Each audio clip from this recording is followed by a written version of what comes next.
Okay. You getting ready? Oh, let me put... Oh, yeah. Tweet, tweet.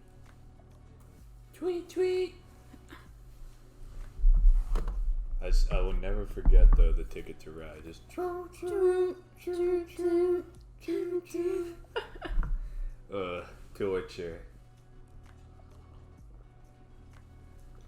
Still beats Chinese water torture, though. But, anyways, we are... Well, you were just a bucket of sunshine, eh? We are almost live? Yeah. I just had to make sure some stuff was set up. Gotcha. With some, ChromaGlitch. Yeah, it's ChromaGlitch. It's gonna be some lovely, wonderful times. Let me get to the full screen. There we go. Hey, that's me. And I actually want to add something that I forgot about. Ooh. Is it a media source? But yeah, so we're gonna... Yes, it is a media source.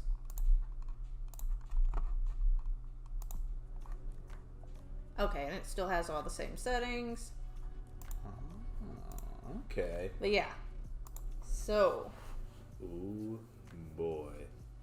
This is gonna be rad. This is new for us, huh? Relatively. Tuesday nights are usually my stream. I have politely, I don't know if the word ceded, given up, I don't know.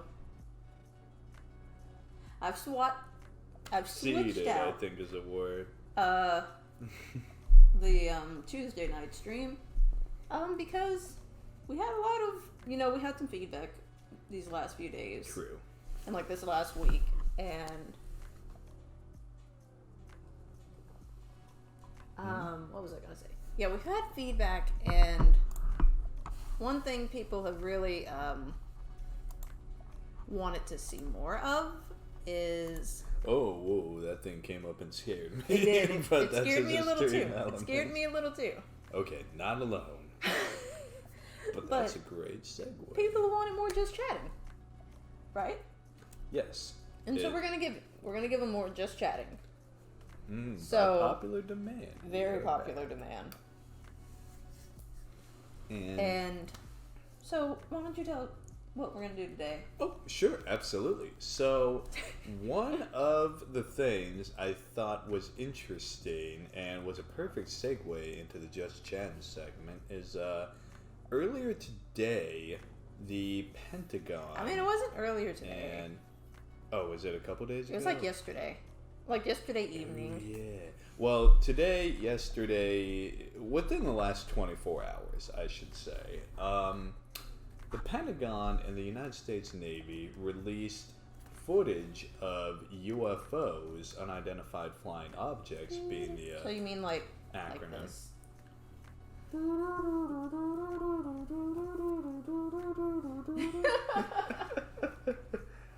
Iris Twilight Zone. But, so the funny thing is I recognized the footage immediately, and I'd seen it before. Wait, you've seen it before? So how did they declassify it just now if we've seen it before? So here's the thing. Wait, this is a bit of hold up. Wait. So they declassified it yesterday, but it has been seen before. So I'll get to that. The interesting story behind this is it originally was still classified and was essentially leaked by the most unlikely of sources you would probably ever imagine. Who did it? You remember a band, Blink-182? Yes. And you remember the lead singer, I think it's Troy or Trevor, but he had a song on an album called If Aliens Were Real. Except here's the thing. He vehemently believed it and never denied it. As a matter of fact, him and the now Blink-182 band actually ended up splitting up over that. I'm not going to derail the conversation too much, but long story short, he ended up founding a non-profit organization, I believe it was, to hunt and search for aliens. Well, several years back, I think it was 2018-19, one of the 2 years, he came out with this very footage of essentially Air Force pilots who had encountered an unidentified flying object. Mm-hmm. Now, they didn't know if it was a drone, if it was something from Area 51, or what, but it seemed very plausible that something weird was going on. Now, obviously, we hadn't at that point heard anything from the Pentagon, Navy, Air Force. But here's the thing. With them just recently, with this same footage declassifying it, and more importantly, they said there are no known, Pentagon government projects involving the video and aircraft purviewed in these videos. Mm-hmm. It is exceptionally plausible that it is either a unknown as of yet corporate aircraft, which is unlikely, Probably or not. in fact some kind of alien craft. The plausibility just got a heck of a lot higher after the Pentagon came out with that statement. I mean, And people are kind of freaking out about it. Well, because I mean, it's 2020. 2020 has been a very rough roller coaster of a year. I mean, and everyone was like, "What's gonna happen in May?" And then they're just like, "Here's a UFO sighting that's been declassified." The aliens. Mm-hmm. And everyone. I was joking about that, but okay. It is important to note, however, UFO, strictly speaking, stands for unidentified flying object. It does not inherently mean alien or extraterrestrial, of course. That being said. Of course it doesn't. But it is likely, however, that these could be aliens.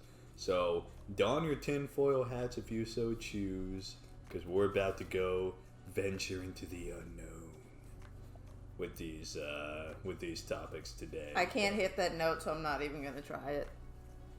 Into the unknown. Please don't ever do that again. Unknown. Well, GG. I'm gonna save everyone. But okay. So let me see if... Because, I mean, I didn't watch... Oh, you haven't seen the video yet? No. Oh, you know what? We might be able to do a thing. I wonder if it'll come up with the audio and stuff for it. It might. As well. Let's go to space.com. Is that credible? I don't know. YouTube.com watch is another one. I mean, YouTube is questionable in and of itself, so... The Guardian, that's a news source, I think. Okay. I'm not okay with it. Leave me alone. Yeah, YouTube is our best bet. I don't want to use YouTube, though. So that just has the raw footage. But I don't want to go to YouTube. We're gonna have to go to YouTube. It doesn't have the ads. Is this gonna have the actual photos? Oh, Lord. Okay, there we go. Oh, yeah, I forgot I was trying an app. And it does that now, and I don't like it. Theater mode. Okay, so this is apparently the video. Yep, Navy pilots. That was the, because I had some buddies, ex-Navy, some of them.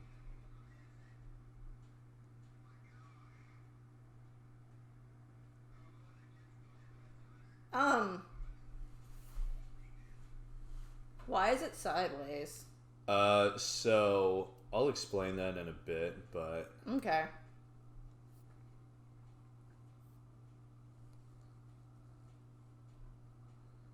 Still unidentified, true.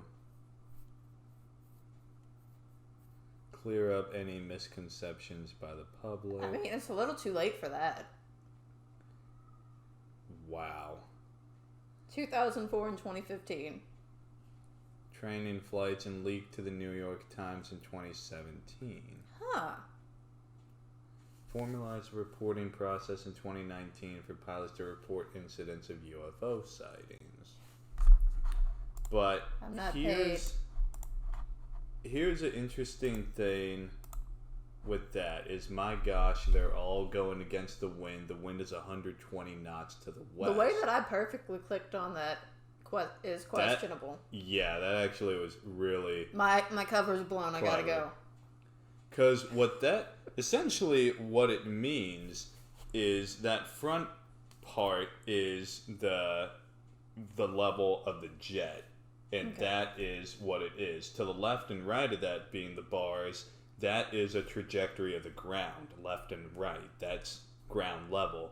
So essentially, if this is the ground and this is the plane has pitched slightly to the left. Because the ground would be like this and the plane like that. But shifted. So the fluffy things are clouds.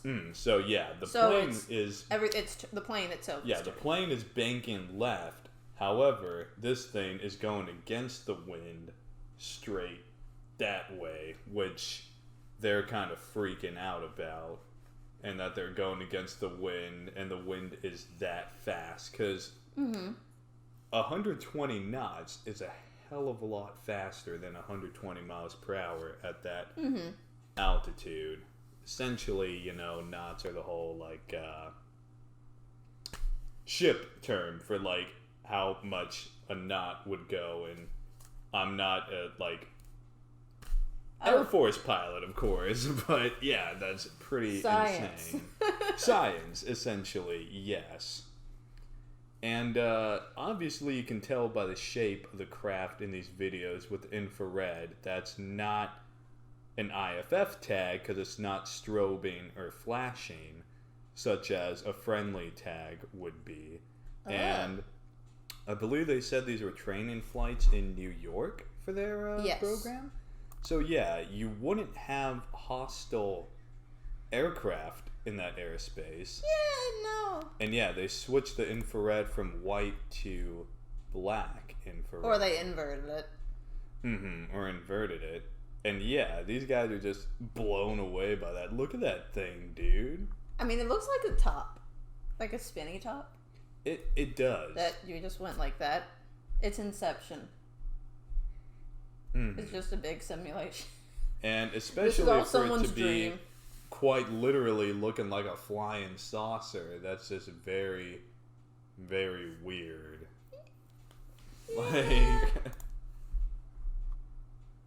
Because then I think you can see in one of these.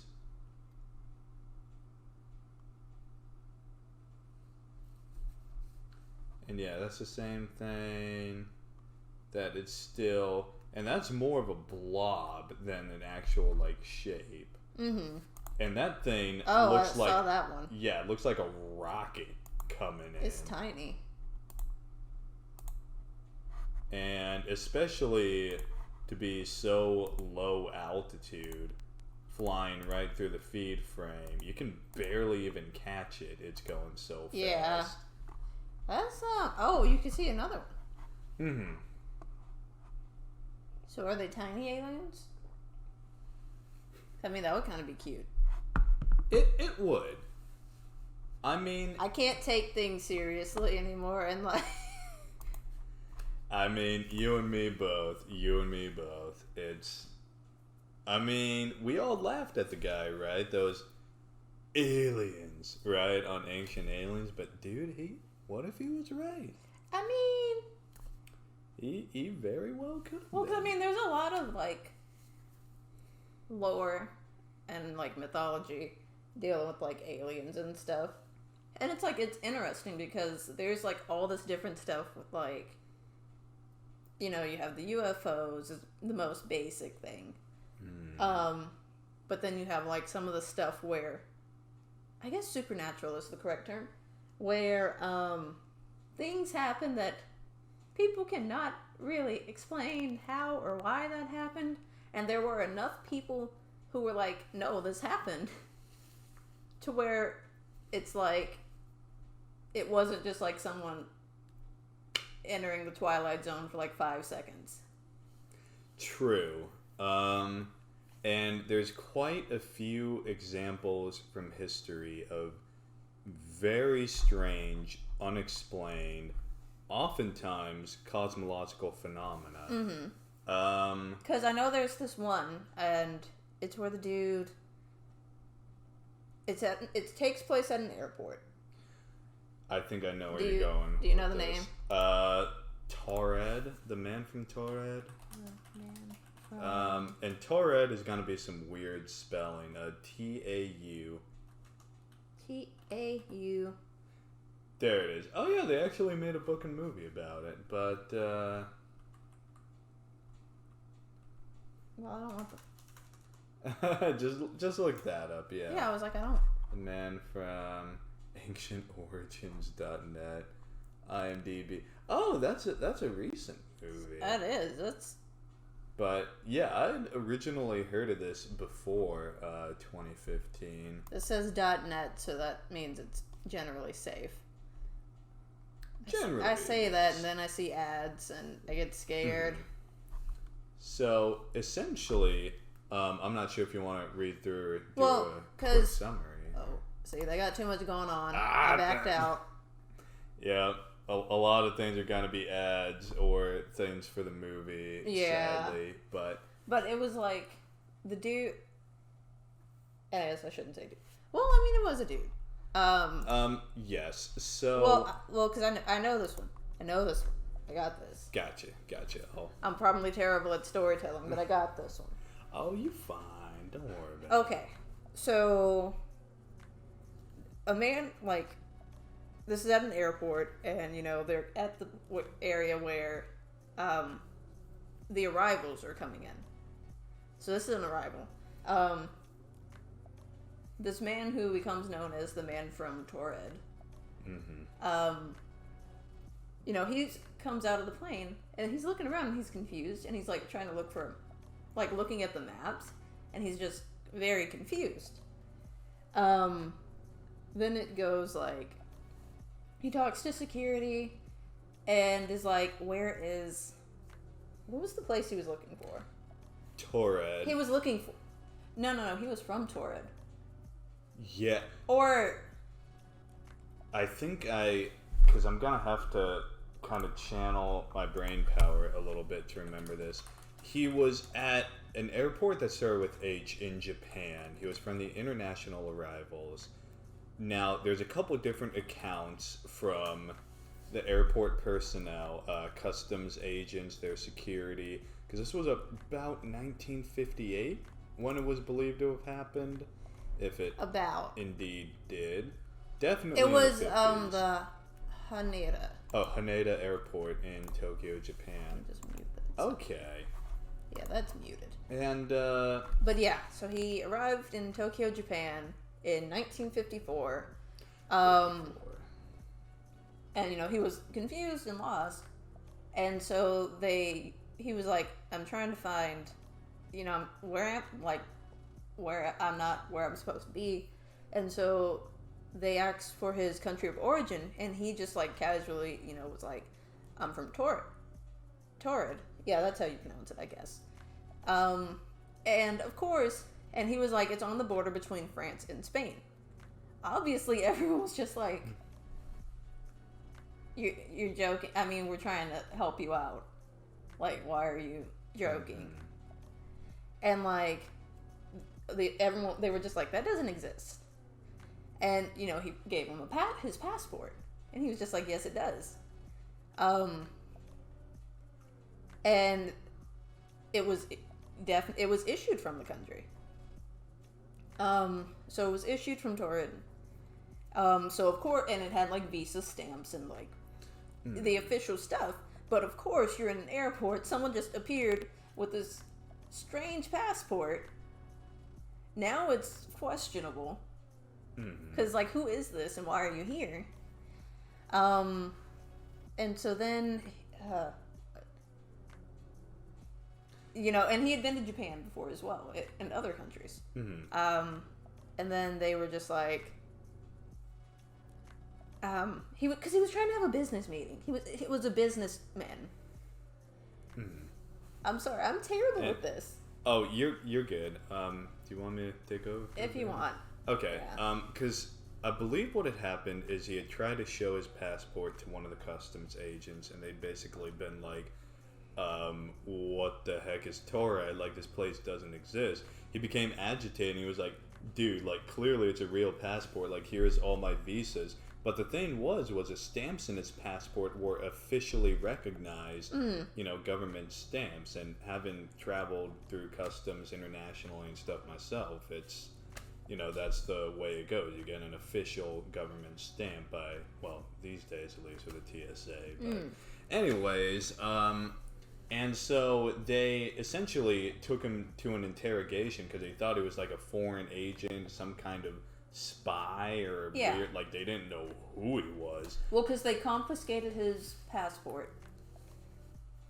Because, well, what also had happened, he was like getting irritated as well, and he was like, well, give me a map.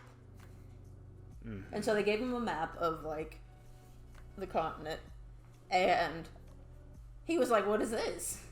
He was like, Torah is supposed to be right here, and he points like in between Spain and France where it would be. And so then, of course, security is getting more sketched out. So they confiscate his thing and just like, okay, we'll figure it out. And they put him in like, I think the interrogation room basically. Yeah, like a holding cell or something.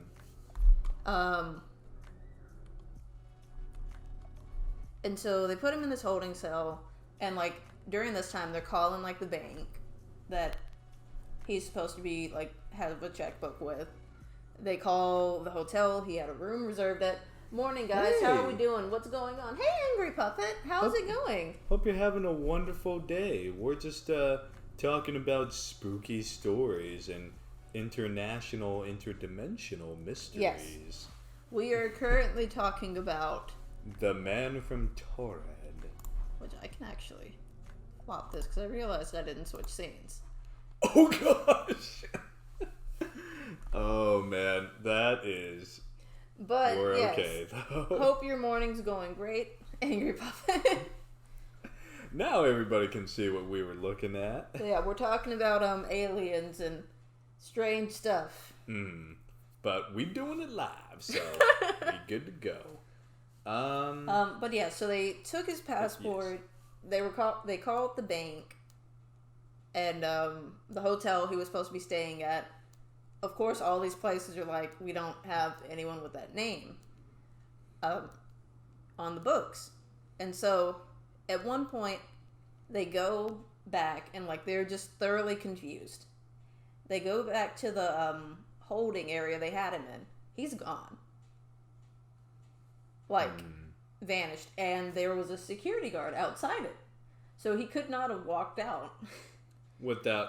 And the thing with an inside job like that is like... They were there was probably camera surveillance. And on top of that, like, the more people involved in it, the harder it becomes to pull off. In reference to the Pentagon UFO release, yes. Yes. We were actually just talking about that earlier and how weird the whole situation actually was. Because, like, I was telling Shirt, like, the footage from that originally came from Blink-182's former lead singer, of all people. And it recently got declassified. The important part of that being... like, it is not a part of any DOD, DARPA, Pentagon, like, projects with the armed forces. So if it's not a part of any of those, that raises a question, well, what the hell was it then? Because, like, you could write it off as, like, okay, maybe, Area 51, okay, maybe, but... Yeah. It's weird. And it's like, this was information we already had, but now they're declassifying it just before May.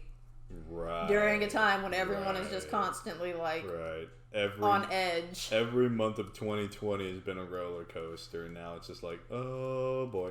Cool. Why are you letting us know now? Are you preparing us? I'm calling it. Cthulhu is gonna be July. You heard it here first, folks. Oh gosh. But yeah, so like with this man, he was gone, and so of course now they're freaking out, and they're just like, did he take his passport? Is he like trying to get on another flight? You know, because other people in the airport may not know what's going on. Oh, right, yeah, that he could take like a boarding flight and like. And again, they thought he was probably like some kind of spy or something.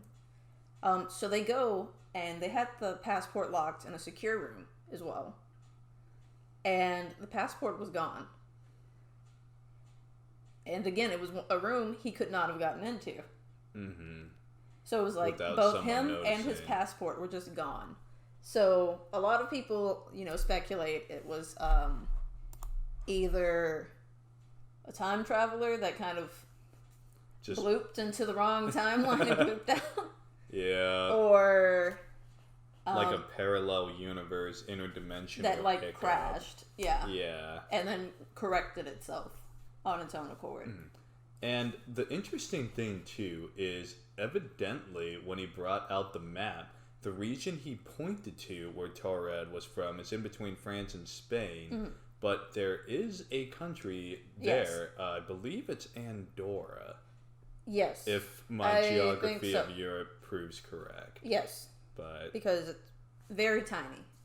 Mm-hmm. Like Luxembourg. Because when he pointed to it, he was like, "This is it," but why is it named this on this map? Mm-hmm.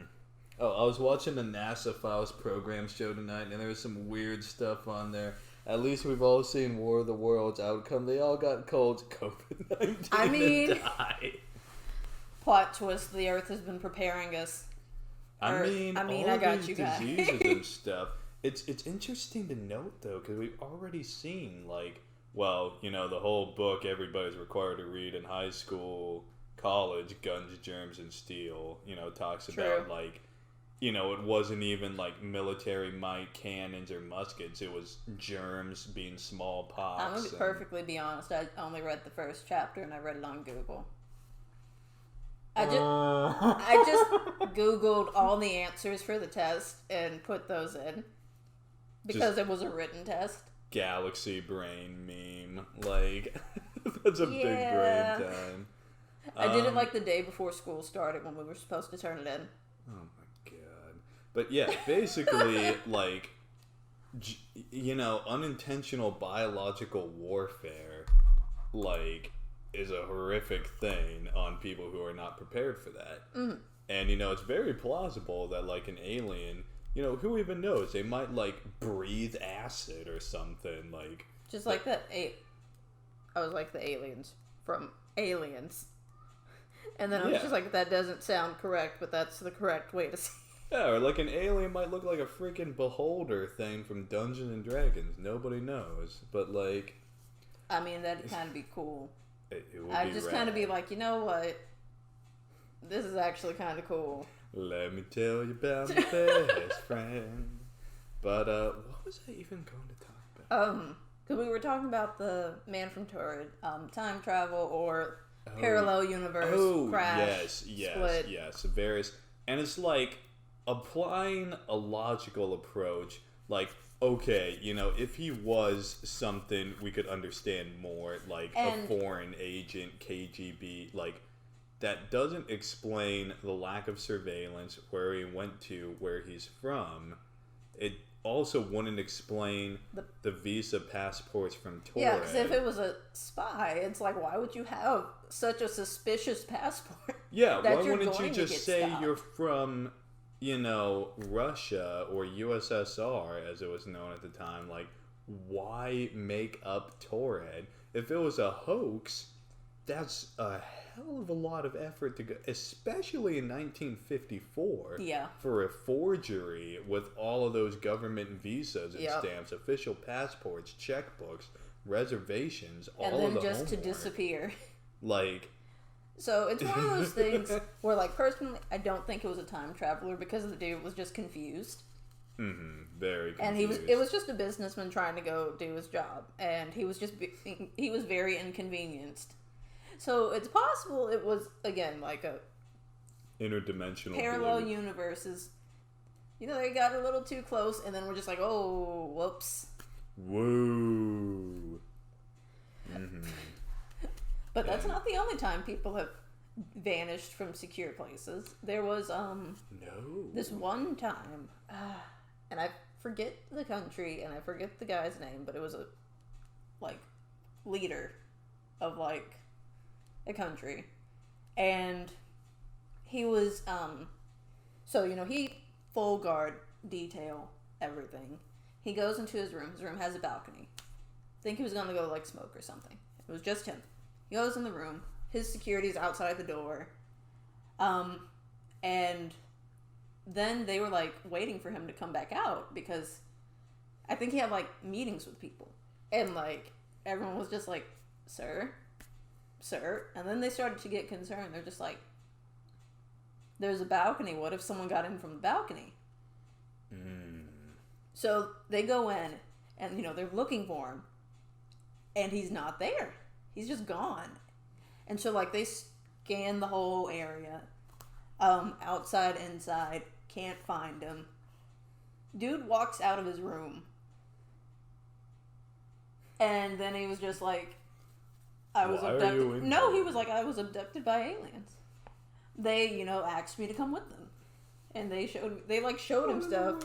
And he just went, sure. It's like, the level of just F's you cannot give to just be like, oh, just gonna, chill out on my balcony for a bit before I have to go to these meetings. Alien. Spawns from the universe. Why don't you come with us? We got some stuff that you might want to see. Okay, sure. These meetings are boring anyway. I mean, just leave. It does. Not tell anyone. Just leave and then come back. It does make sense though, because like an alien wouldn't kidnap, Uncle Cletus or whatever, like in Ohio, like just as a rough example. Like, aliens would most likely go for humanity's leaders, military generals, like important or even like religious or ecclesiastical figures. In 2020, we'd be screwed on all fronts with that. Yeah, but you haven't heard of any abductions lately, have you? That's why they declassified it. They were just like, baby, come back. You can blame it all on me. Yeah. But yeah, and it's like, oh my god, it's weird but interesting because there's again a lot of weird stuff that happens that no one can explain, that they're like actual records of.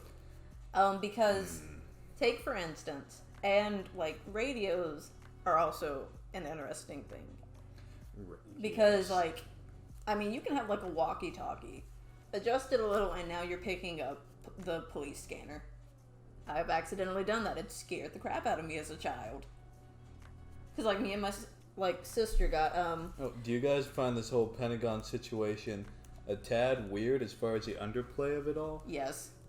Exceptionally. Yes. And I used to, the reason why I know so much about this weird stuff is, of course, like, me being 18, 19, 20, like, with way too much time on my hands, I'd research a bunch of stuff, and, like... Oh, you researched. I just went down YouTube rabbit holes at the middle of the night. Well, that, and also, there's a funny thing, too, called Freedom of Information Act FOIA request. You can actually...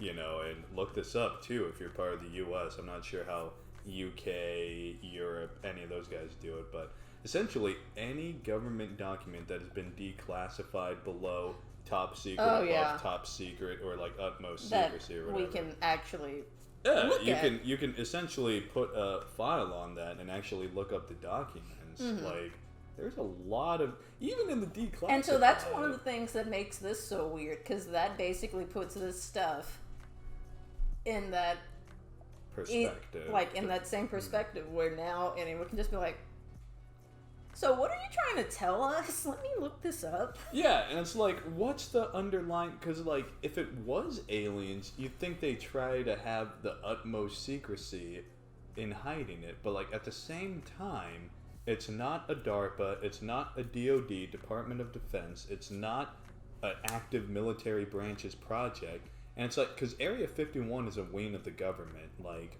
if it was part of that and it got leaked, that's a gigantic problem, and they want to keep it under wraps. Like, shut down the footage, you know, sue people potentially, like, whatever had to be done. Area 51 is a front. Everything's at Area 52. I mean, honestly, who's to know who's they to say? literally... They literally, everyone went to Area 51 and was just chilling out. The Naruto runner guy, he was just doing the thing. They were like, let's raid Area 51.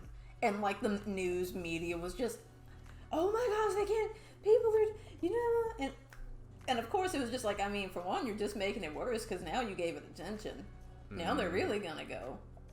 And like people actually did. They were on Twitch streaming it. That was hilarious. I think there were thousands of people.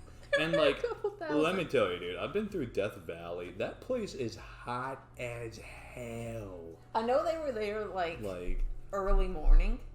Okay, that wouldn't have been too because it was bad, still like, for us it was very bright and sunny. But like watching the people who were streaming it on Twitch, it was still a little dark, but not like dark.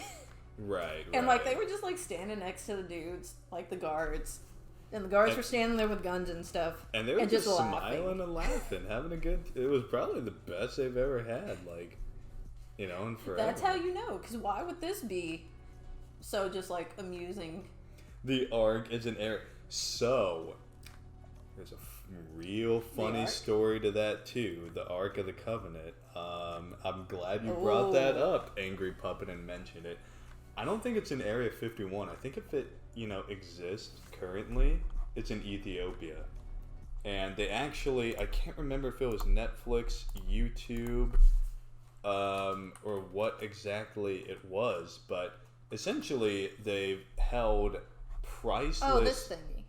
Yes, it holds the Ten Commandments, tablets of Moses, so to say. But, you know, it was rumored anybody who touched it died, right? Well, in Ethiopia, it's a very weird situation where people are, you know, supposedly guarding it, but everybody who has guarded that area has essentially contracted tumors, cancers, like lymphoma, various different diseases, and died within the span of like 2 years.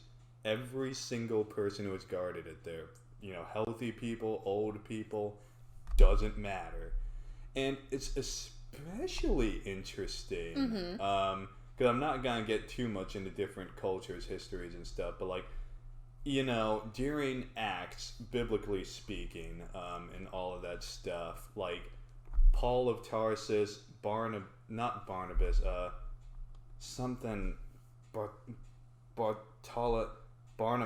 or I don't remember the dude's name. It's been a long time. Oh man, everybody's gonna hate on me in the pod for this, but essentially, yeah, those dudes went forth into Rhodes with Colossians, Galilee, Galatians was being the book, basically all across the globe. But they made it, you know, to Egypt, parts of North Africa, Ethiopia. It was obviously not known that at the time. I forget the name for it, but like, and you know, Africa actually had a black pope for a while. Gelasius was one of the most famous ones, and you know, it's entirely plausible the Ark of the Covenant ended up in Ethiopia, like, which would be crazy if it actually did have like some supernatural powers to affect and alter people and the environment around it. I mean, yeah. But yeah, that's my prevailing theory on the Ark. Anyways, I know the Indiana Jones movie and the whole meme that it was in Area 51, but okay. Oh god, aliens. Oh my god, Kingdom of the Crystal Skull is a garbage movie. That one was awful. I didn't understand what was happening. I was so confused. It was so bad. Like, because originally the plot was going to be cool. Like, they were going to take, like, the Spear of Christ and resurrect Hitler. But no, let's just have a crystal skull and aliens get involved somehow. And, like, okay, man, whatever. What that? How did that get out of a pitch meeting? I don't know. Like how? I'm sure Scream Rant loving this has conspiracy theory stream, guys. It's fun. It's going deep. It's bringing out my inner tinfoil hat. Like, just get the tinfoil. But cause yep, ARC, Area 51. It's all connected. There are a lot of things that are connected that it's very questionable how some things are so connected. Mm-hmm. And that's a couple different things. Because, the thing is we've seen the evidence in the video with the UFOs, but, Man from Tared, Ark of the Covenant, a lot of that evidence is kind of shaky. It's not necessarily. Mm-hmm. One thing that is incredibly cool, but that has actual, photo evidence, government reports, is, you might have heard of it too, the Dyatlov Pass incident. I did. In Russia. That scared me. Do you guys know about the teleportation stories of the American Army? I think I might have heard a brief bit of this, in that, there was one experiment where, people got teleported fused into, a battleship deck or something. I thought it was one of the more crazier things I read on late at night when I used to, make questionable choices with my life.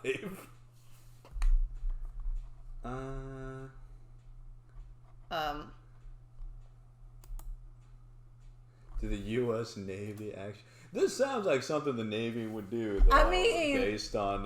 You're out there and just on a boat. You guys want to try and teleport? Oh, that's the one. That's the one. 2016, Natick, Massachusetts. Oh my gosh. Is it their site? It's their website. Oh no. Oh my god. What in the world? Teleported a fully equipped squad. Have successfully teleported a fully equipped squad from a Massachusetts it's quotation marks research development facility to a training area in Germany.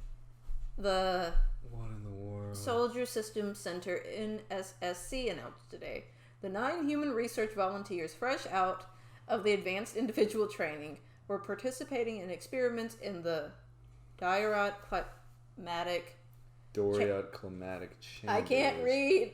Oh, you're good. NSSC, when they disappeared and moments later materialized at the Grafenwald training area, completely unharmed. Chambers are capable of replicating any climate or weather in the world, but have never before been used in this manner. Teleportation, made famous in the Star Trek, until what the Army is calling the Natick incident, a hypothetical way of moving objects from place to place. Officials at Natick were elated by the event, which promises to one day revolutionize the way that American troops and equipment are transported around the globe, ultimately make overseas bases obsolete, as forces are instead moved from U.S. soil to remote... The one where the Navy soldiers end up mixed with the ship. Oh, that one! Oh my god, I'd have no idea how to even look it up. Me. But ship. To the U.S. Navy... I think it was that Philadelphia experiment. Maybe. Let's see. Okay. Alleged military experiment supposed to have been carried out by the U.S. Navy at the Philadelphia Naval Shipyard sometime around October 8th, 1943. So... There was a lot of weird stuff that happened in World War II. Not news story. Happened ages ago. Okay, so this has to be... The story first appeared in 1955 in letters of unknown origin sent to a writer and astronomer. It is widely understood to be a hoax. The U.S. Navy maintains that no such experiment was ever conducted. We were told there were no UFOs, and that got declassified yesterday, so... Yeah, the Battle of Los Angeles. We were told this before, so... Blazing. I'm not sure, because this was saying that the ship rendered itself invisible, but... Well, let's see. Evidence and research. General synopsis. Allegedly, I can't read. Oh. I'm so. Oh, there's a juicy bit. Testing began in the summer of 1943, supposedly successful, being rendered nearly invisible, with some witnesses reporting a greenish fog appearing in its place. Crew members complained of severe nausea afterwards. That's the story. An ex-girlfriend of mine told me all about this. Oh, gosh. Okay, so we found it.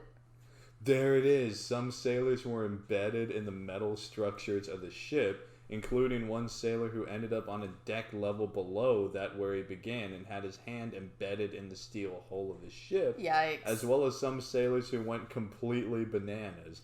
There is also a claim the experiment was altered after that point at the request of the Navy, limiting it to creating a stealth technology that would render USS Eldridge invisible to radar.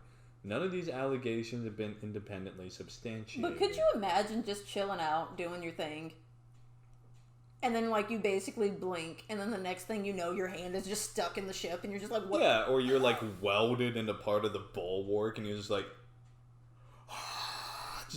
So, what's interesting with this, and granted, we played this game on stream, it was a bit of a meme, you might remember the Man of Medan. Oh my god. Or the god. ship that was known, Orang Medan. Now, this was an actual ship. 100% real. Got lost in, I think, 47, 48. It was making, like, supply runs, some type of trade over to China, Manchuria, somewhere in that area, and coming back.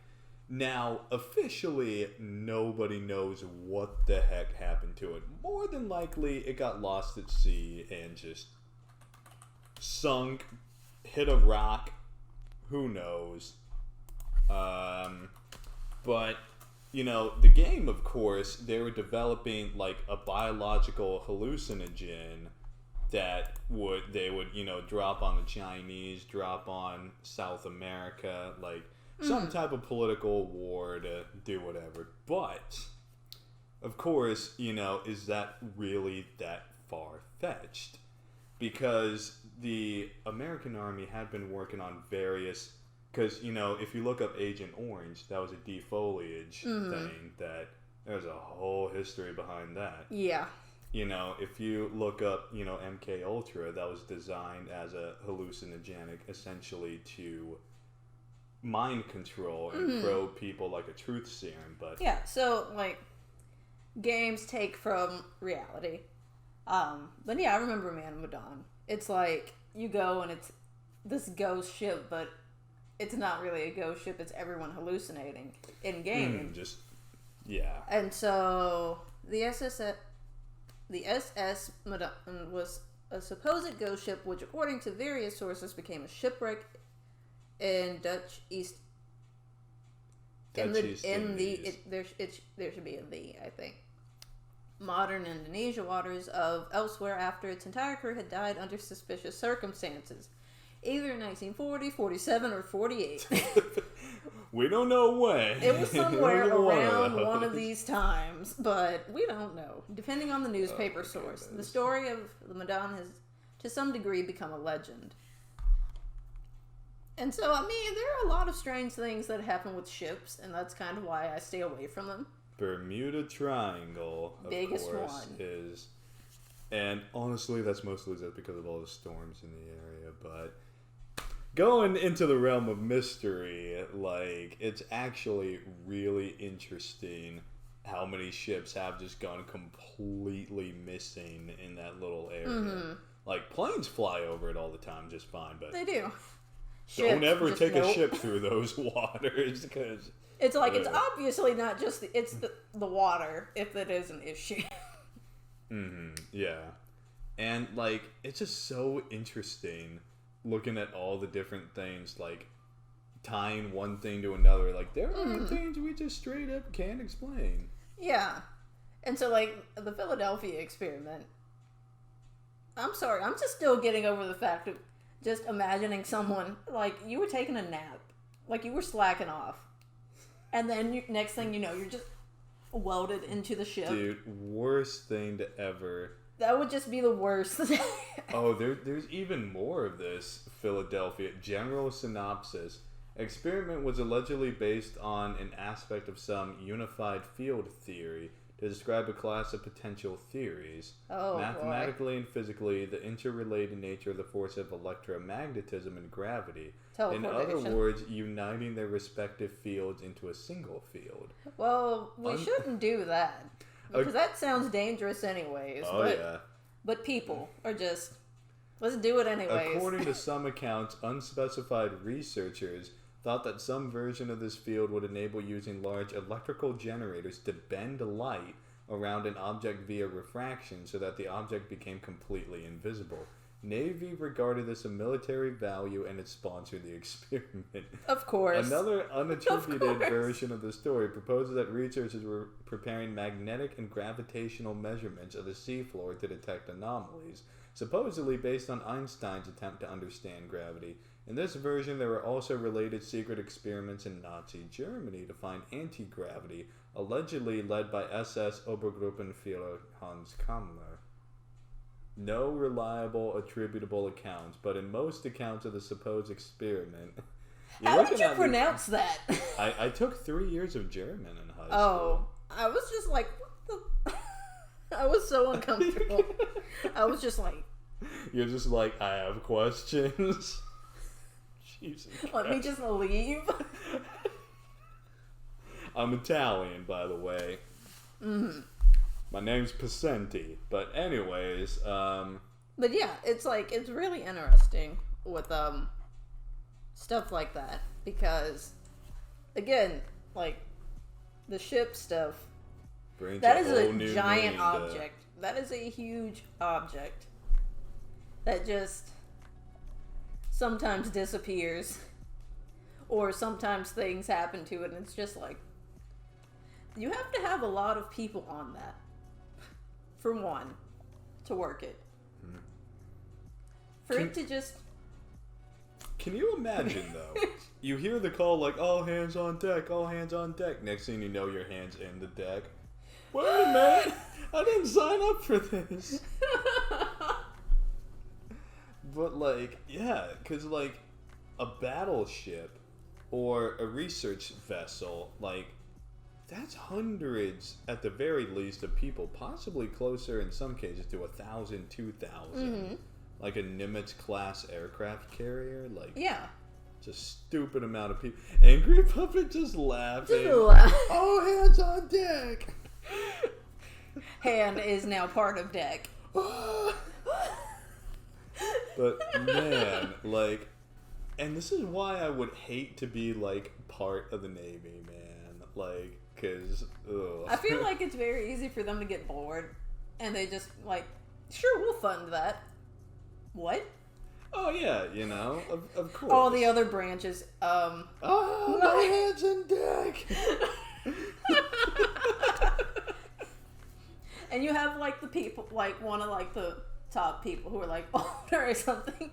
And they don't realize what's going on. And, like, they're fine. They think the sailors are just, like... screwing around. And they'll just be like... Or no, they're just like... If someone's like, I'm on the deck! Good job, soldier. At ease, gentlemen. At ease, gentlemen. What? How can I be at ease?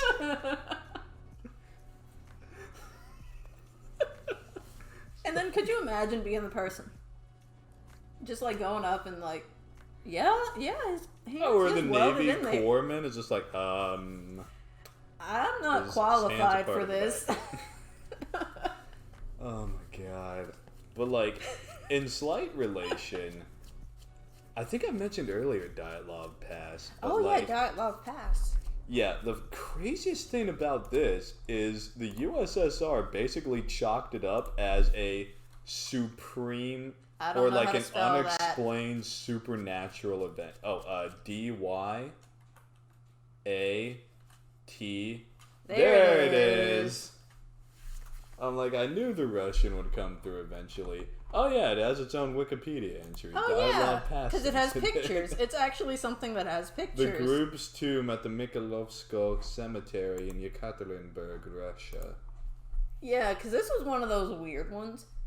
Because, frankly, a lot of weird stuff happens in the, like, mountains and forest regions of in Russia. the Urals and... basically where no one is. Yeah. And, I'm pretty sure Yetis are there, too. I mean, I'm sure they are. Because, like, so much happens in Russia. And it's just so ridiculous. Because they'll release the information and basically saying, this wasn't us this time. Were any of you guys over here? We just need to know. Yeah, and it's like, okay, kind of weird. No, yeah. Oh, yeah, that's what it was. Compelling natural force had caused the deaths. It really was. Because, like, basically it was like, how many people? It was a ski group. It was essentially a similar amount, another weird thing, but I was going to say a similar amount of people as the Dahmer party, which, that's another, not supernatural, but that's just a very sad tale. But yeah, I think it was like 9. Yeah, 9 Russian hikers died in the northern Urals between 1st and 2nd February. And this is also in the 50s. Hello, friends. Thank you for the love today. Hey, Ollie, how's it going? Absolutely. How you doing, Ollie? Yeah, glad we could stop by the stream earlier. For sure, dude. Mario Maker looks hard as hell. It really does. It scares me. I'm just like... We're just looking up, like, alien, supernatural, and spooky things. IDK if you guys saw, but I did beat that crazy. I did see that part. That was nuts. Thankfully, it had a checkpoint. Yeah, checkpoint. Yeah, it had just a checkpoint. Hiccup. Though. But yeah. And, okay, because, like, it was an experienced trekking group. It wasn't anything that they, like, fell down a crevice or anything, but, like, okay, there it is. During the night, something caused them to tear their way out of their tents and flee the campsite. Well, no, it was, like, some of the tents, like, because they vanished. Obviously. Didn't report back in, so they set up a search party because, I mean, you go up in the mountains, there's snow, I mean, there's bound to be accidents. So they went there expecting that. They find their campsite, and it is just pure chaos. Oh, gosh. Hi, Ollie. Would have not been able to do it without it. LMAO, what's up, Angry? Yo, so this case is crazy. I totally think it was some sort of beast. Yeah, I remember reading about this, like, my junior or senior year.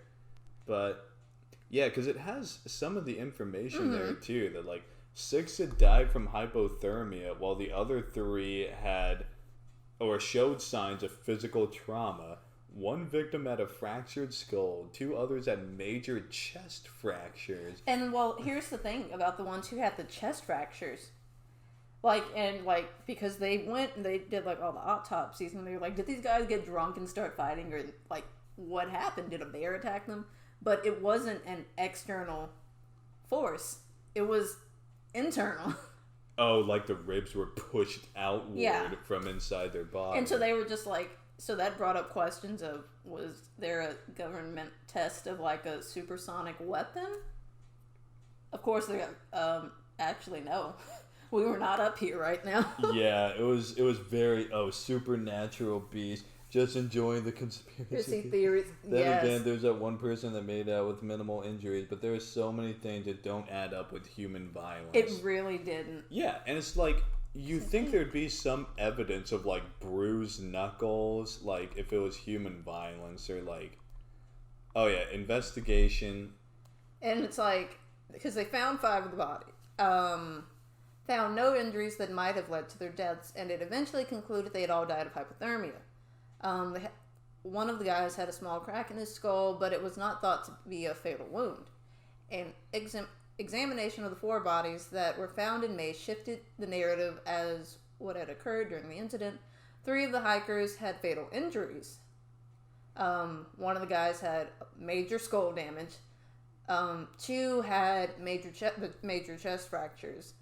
The force required to cause such damage would have been extremely high, comparable to the force of a car crash. What in the world? Notably, the bodies had no external wounds associated with bone fractures, as if they had been subjected to high level of pressure. And that's where they thought there was, like, some kind of, like, sonic weapon testing. Yeah, But like... then I think even the government was just like, no. Well, because the Soviets, more than likely... And why would they test that in the exactly, Urals, right. though? Yeah. Like, that's something they'd... Frankly, and like test again, on their own people somewhere more suitable than the Urals if it were to have happened. And then it was like, again, they allowed all these pictures and stuff were allowed to be like out because these are the actual pictures. So if they were doing something, why would you let that get out? Right. You just never hear about it again. Yeah. Like, there's a lot of other Soviet stuff that like got just buried. All 4 bodies found at the bottom of the creek and the running stream of water had soft tissue damage to their head and face. For example, one was missing her tongue, eyes, and part of lips, as well as facial tissue and a fragment of skull bone, while another had eyes missing. Alexander his eyebrows. That is super strange. Yeah, just his eyebrows, just the eyebrows and nothing else. While another was missing the eyeballs. Is this an ice meteor? So I'm gonna get to bed. I just wanted to thank you guys so much. Yeah, all right, absolutely. Appreciate it. No problem, Ollie. Yeah, have a wonderful night. Is this the ice meteor exploding story? I don't. That is also in Russia, but that's a Tunguska incident. Yep. We'll probably get to that after this. Enjoy the spoopiness. We will. Mega spoopy. It really is. Because, yeah, the dude, just his eyebrows are gone. The forensic expert performing the post-exam said the injuries happened post-mortem due to the location of the bodies in the stream. Which that's very So that means something moved them. And it happened post-mortem after they had died. Good night, guys. Night, already. Ollie. Oh my gosh. And then there was... Then they also thought it was, like, indigenous people or, like, who were there. And, like, they interrogated them, and it was just like, no, we didn't do it. Yeah, only the hikers' footprints were visible, and they showed no sign of hand-to-hand struggle. Yep. And then some were found wrapped in snips of ripped clothes that seemed to have been cut from those who were already dead. I didn't know about that one. I didn't know about that part either. There were, no survivors. What? Had all died of compelling natural force. The tent had been ripped open from within. Yeah. That, to me, was the strangest part of all of it. It's like, why would they not just open it, but literally rip it open from the inside? Like... And, like, they also had weird pictures. That their eyes were missing. Yeah, that is... It's... Yeah. And only one person had just both his eyeballs completely missing. Like... But, yeah, that was one of, like, the most creepy things looking up. Oh, my gosh. Or Tunguska. You know I can't spell that. You can do it. I got Me. you. Let me see if I can.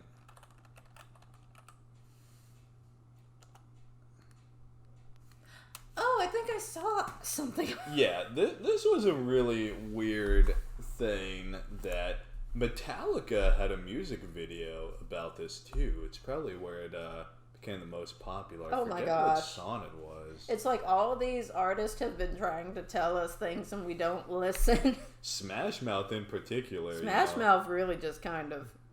Judging by the hole in the satellite picture. World's on fire. No, it's my world's on fire, how about yours? And then it's like ice caps melting and then you listen to this as a little kid watching like Shrek. Impressive spelling, sir. Thank you. Thank you. I'm a big nerd, in case that wasn't obvious. You are a huge nerd. A large explosion that occurred near the river and Polkmanaya Tunguska River in Yeniseysk Governorate. Now Krasnoyarsk Krai, Russia.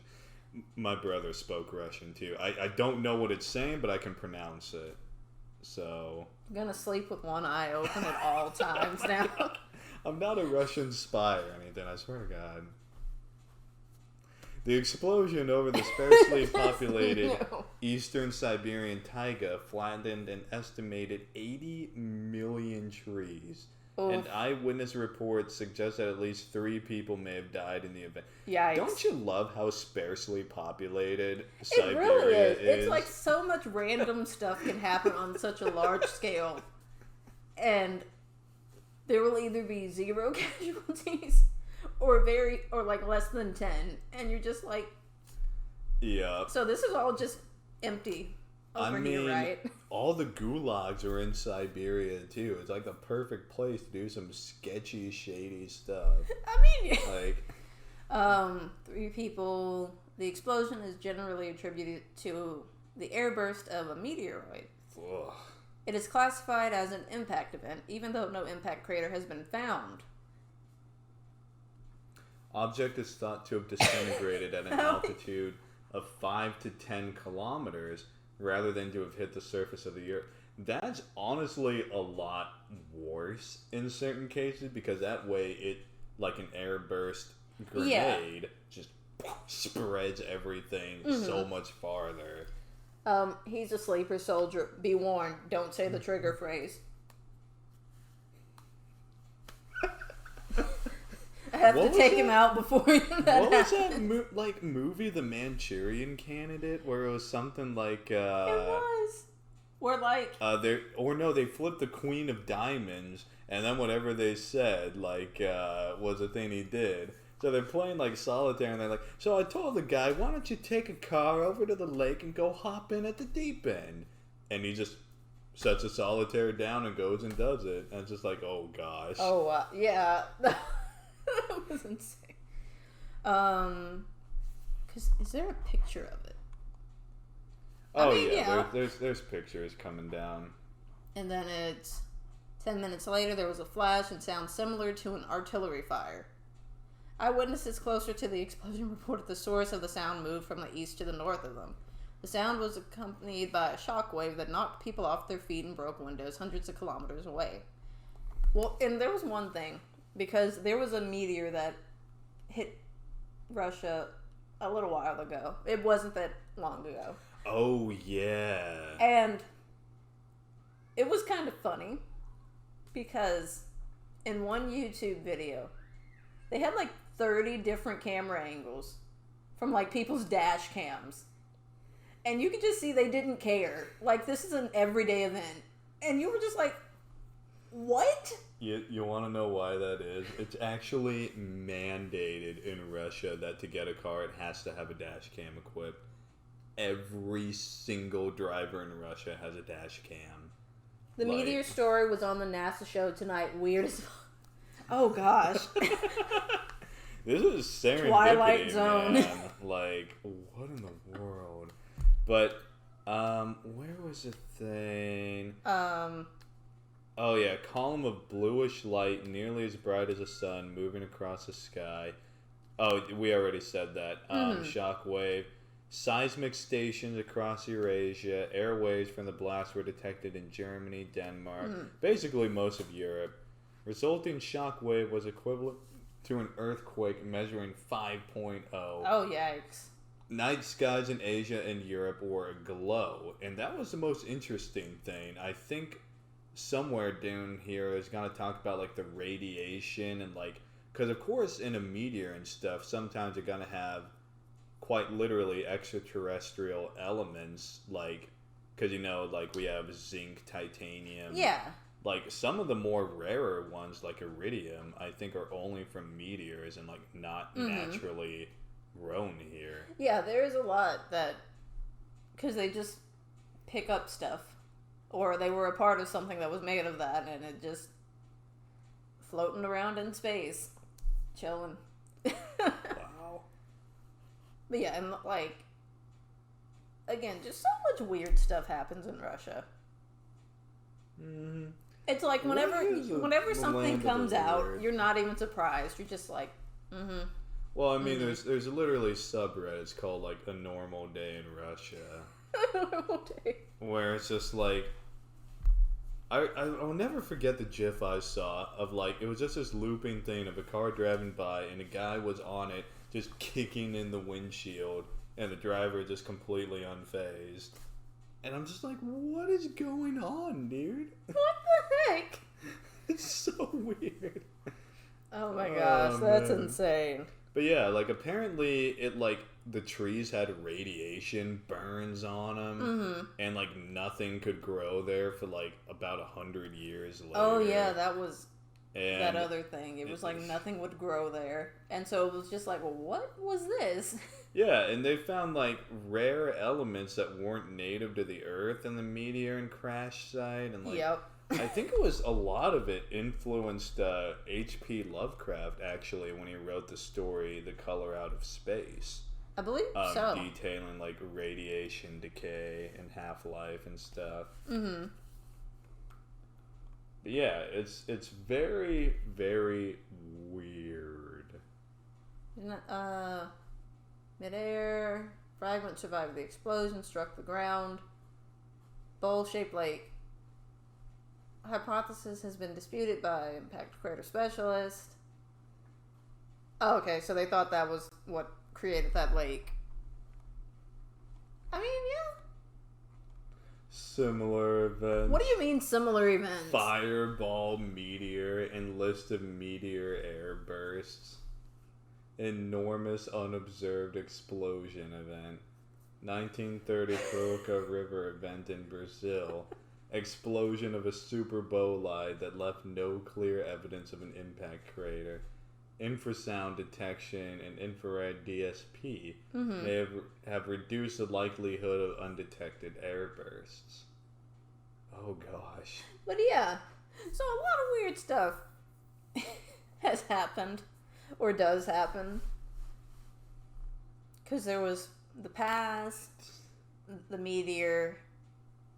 What else has happened?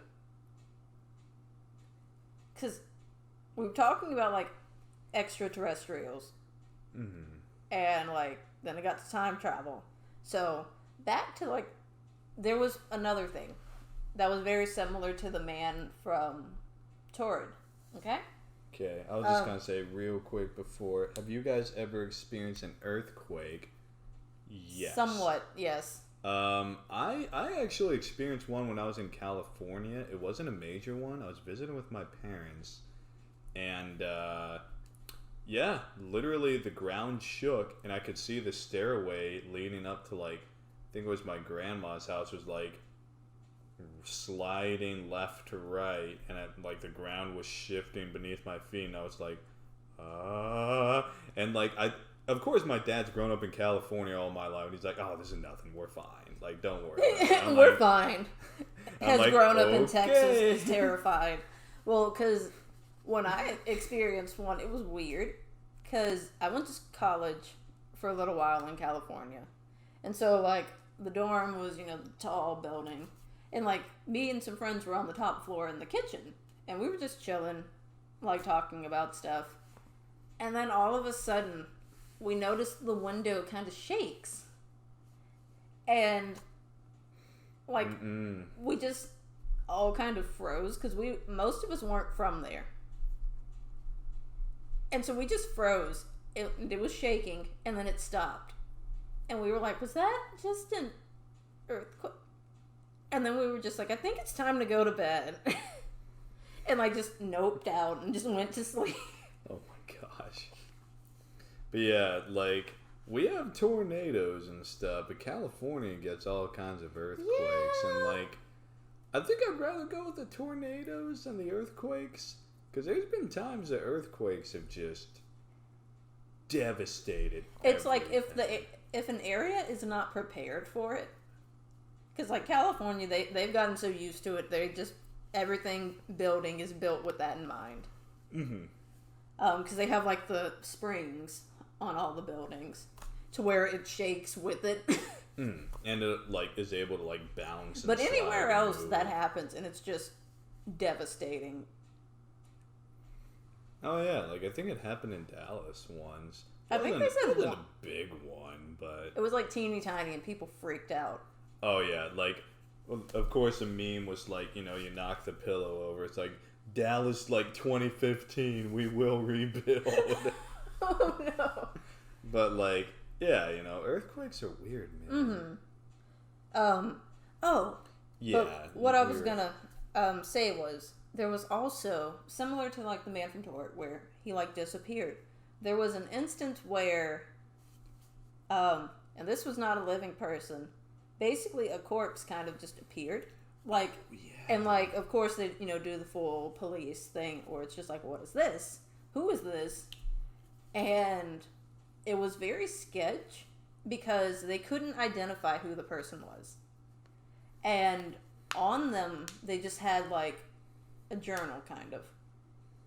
Everything in it was basically in another language that was not a language, like not a language that we would know. And it was also thought that it was also in code on top of that, so no one has been able to really decipher it. And the only thing they deciphered from it was Taman Shud. I think it's Hebrew for like it is finished. that, yes. Which of course that raised more questions. Because then they were like, answers, okay, was this a like, hit job? Is there what is happening? Mm-hmm. And it's like, for that, the most likely scenario is that it was like the Mossad did a hit job, on a guy. But the book itself was just strange because, again, that was the only part of it they could translate. And that was just like either on the cover or like it was on like part of the cover, I believe. I think it was the cover. He also had like, because it was known as a Somerton man in a couple other different areas, but he washed up on Australia, of all places. Oh yeah, down there. Thank you, Google. Yeah, the Tamam Shud case. This was one of the weirdest things. Oh yeah, because they actually took pictures of them. So there are actual pictures of the things. Okay, discovery of the body. Yep, contacted after the body of a man was discovered on Somerton Beach. That's it, because it was on a beach. And that's why they did the full investigation, because again, on a beach. And it was weird because he had like this stuff that no one could decipher, and it was just like, where did he come from? It's very interesting too, because it was unlikely he had been, waterlogged based on, some of the evidence too. Like, he was lying back with his head resting against a seawall with his legs extended and his feet crossed. It was believed he had died while sleeping. And I don't think they found water in his lungs either. Unlit cigarette was on the right collar of his coat. Search of his pockets revealed an unused second-class rail ticket. So just regular stuff.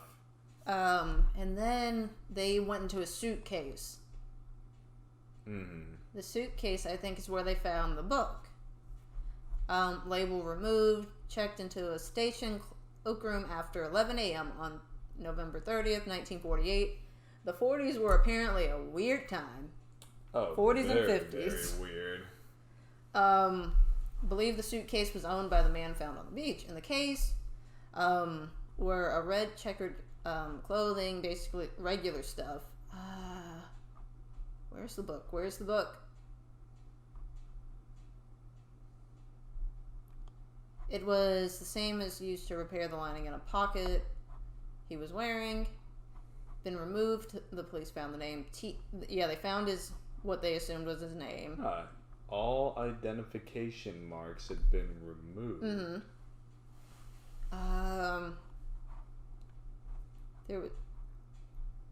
Where's the book or the thing? Was it a book?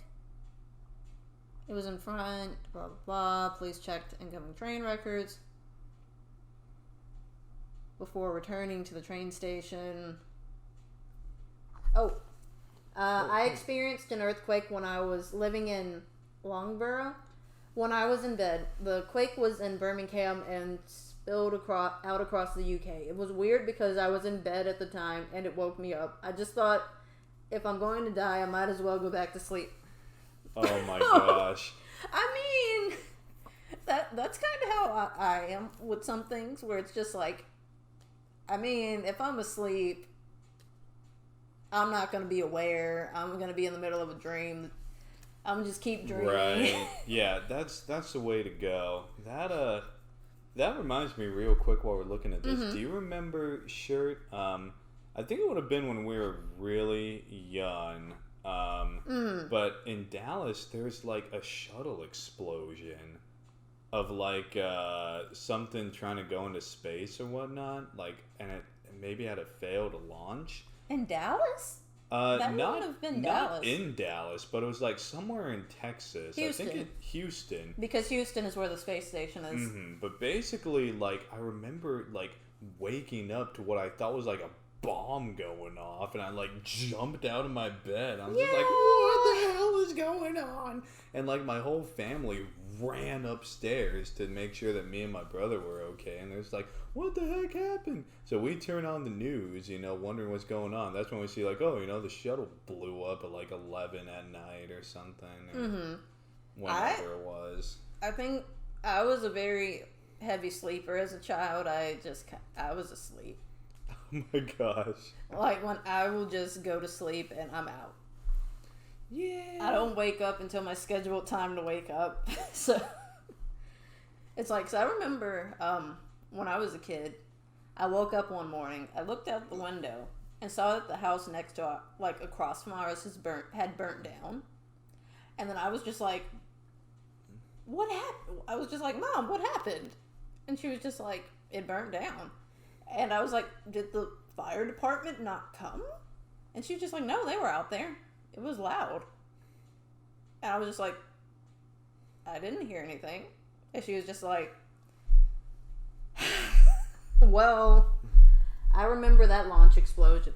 Yeah. Yeah, I think people died. I think too. If it's the one I think it is, they did. And it was very, very tragic. Because, that was a group of Texans that, Because, like, of course there was a Challenger explosion, but, like, that was way before my time. Mm-hmm. And, the one in Texas, that was... Because I remember, like, my teachers were just bummed when I went to school the next day. Like, after was that the one where a teacher was... Challenger Or definitely Challenger was the one with the teacher. Okay. Dallas? The Houston one may have been? It's... Because those happen so rarely, it's very hard to remember exact details. Mm-hmm. But, yeah, those are always just rough. Because, like, rare... Just like I said, rarely do they actually... So when it does, it's just, like... impactful. Right. But yeah, okay, it wasn't a book. It was that piece of paper. And it was rolled up. It had those words. And, like, that was the only thing they were able to really decipher. And, like, it basically said it is done. And they were just like, whoa, this may have been a hit job. Oh, found on the last page of the Rubaiyat of Omar Khayyam. That's it. The paper's verso side was blank. Police conducted an Australia-wide... title Fitzgerald gave to his 1859 translation from Persian to English of the selection of Criterion attributed to Omar, dubbed the astronomer poet. Because he also had that, and it was just strange. That's so weird. So I mixed two things up, because there is a book where there's just, like, no one has been able to decode it. And then there was this one. And it's, like, it's really weird. Because, this was, like, the handwriting. Okay. There was a book, which the book was found. So maybe... Refers to the book being found about a week or two before the body was found. Police detective Gary Feltis reports that the book was found just after that man was found on the beach at Summerton. And, like, because they tried to figure out the encryption and couldn't, but there may have been an error with the encryption that messes it up. Unclear whether the first line begins with an M or a W. I can see that. That would mess you up. W. Oh, found in the back of a book of the Rubaiyat Because look, of Omar Khayyam. It's a W.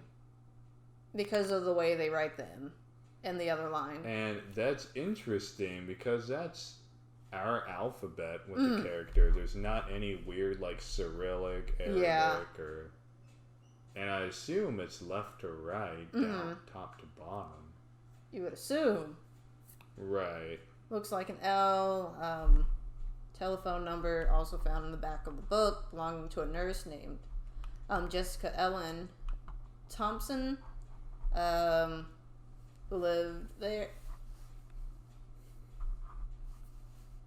What in the world? It was just so much weird stuff happened. Spy theories. Right.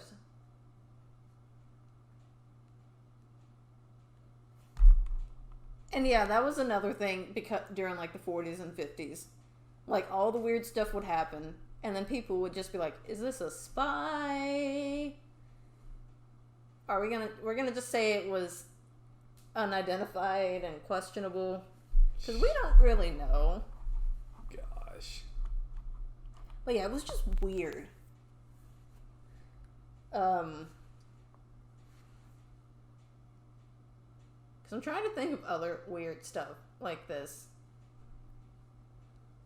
Because again, we were talking about all started because of extraterrestrial words like that I am just unexplained mysteries. I couldn't be a teacher. Me just turn to page blah blah blah blah. Oh my gosh! Wonder why the 40s and 50s had such weird shit going on.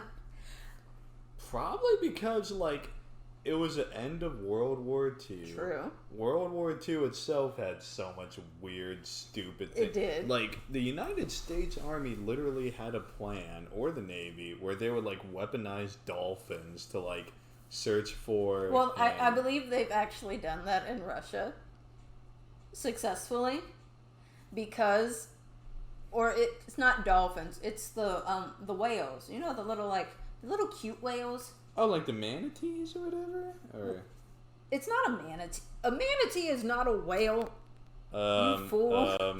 Well, they're both mammals, but it's not a whale. Because all whales are cool, but I'm trying to think of what you mean by it's like the small ones. I think they're all like white, and they're very cute. Oh, beluga whales? Yes, the beluga whale. Oh, and it no. Well, it's funny because, and this is a more recent thing, there was a video of like these, I think they were either tourists or like locals to the area, and they were like in a little like kayak thing on the water, and one of these whales just comes up to them, and like they're petting on it, and it's just hanging out, and like they notice it has something on it that kind of looks like a tracker, and like they're recording this with their phone.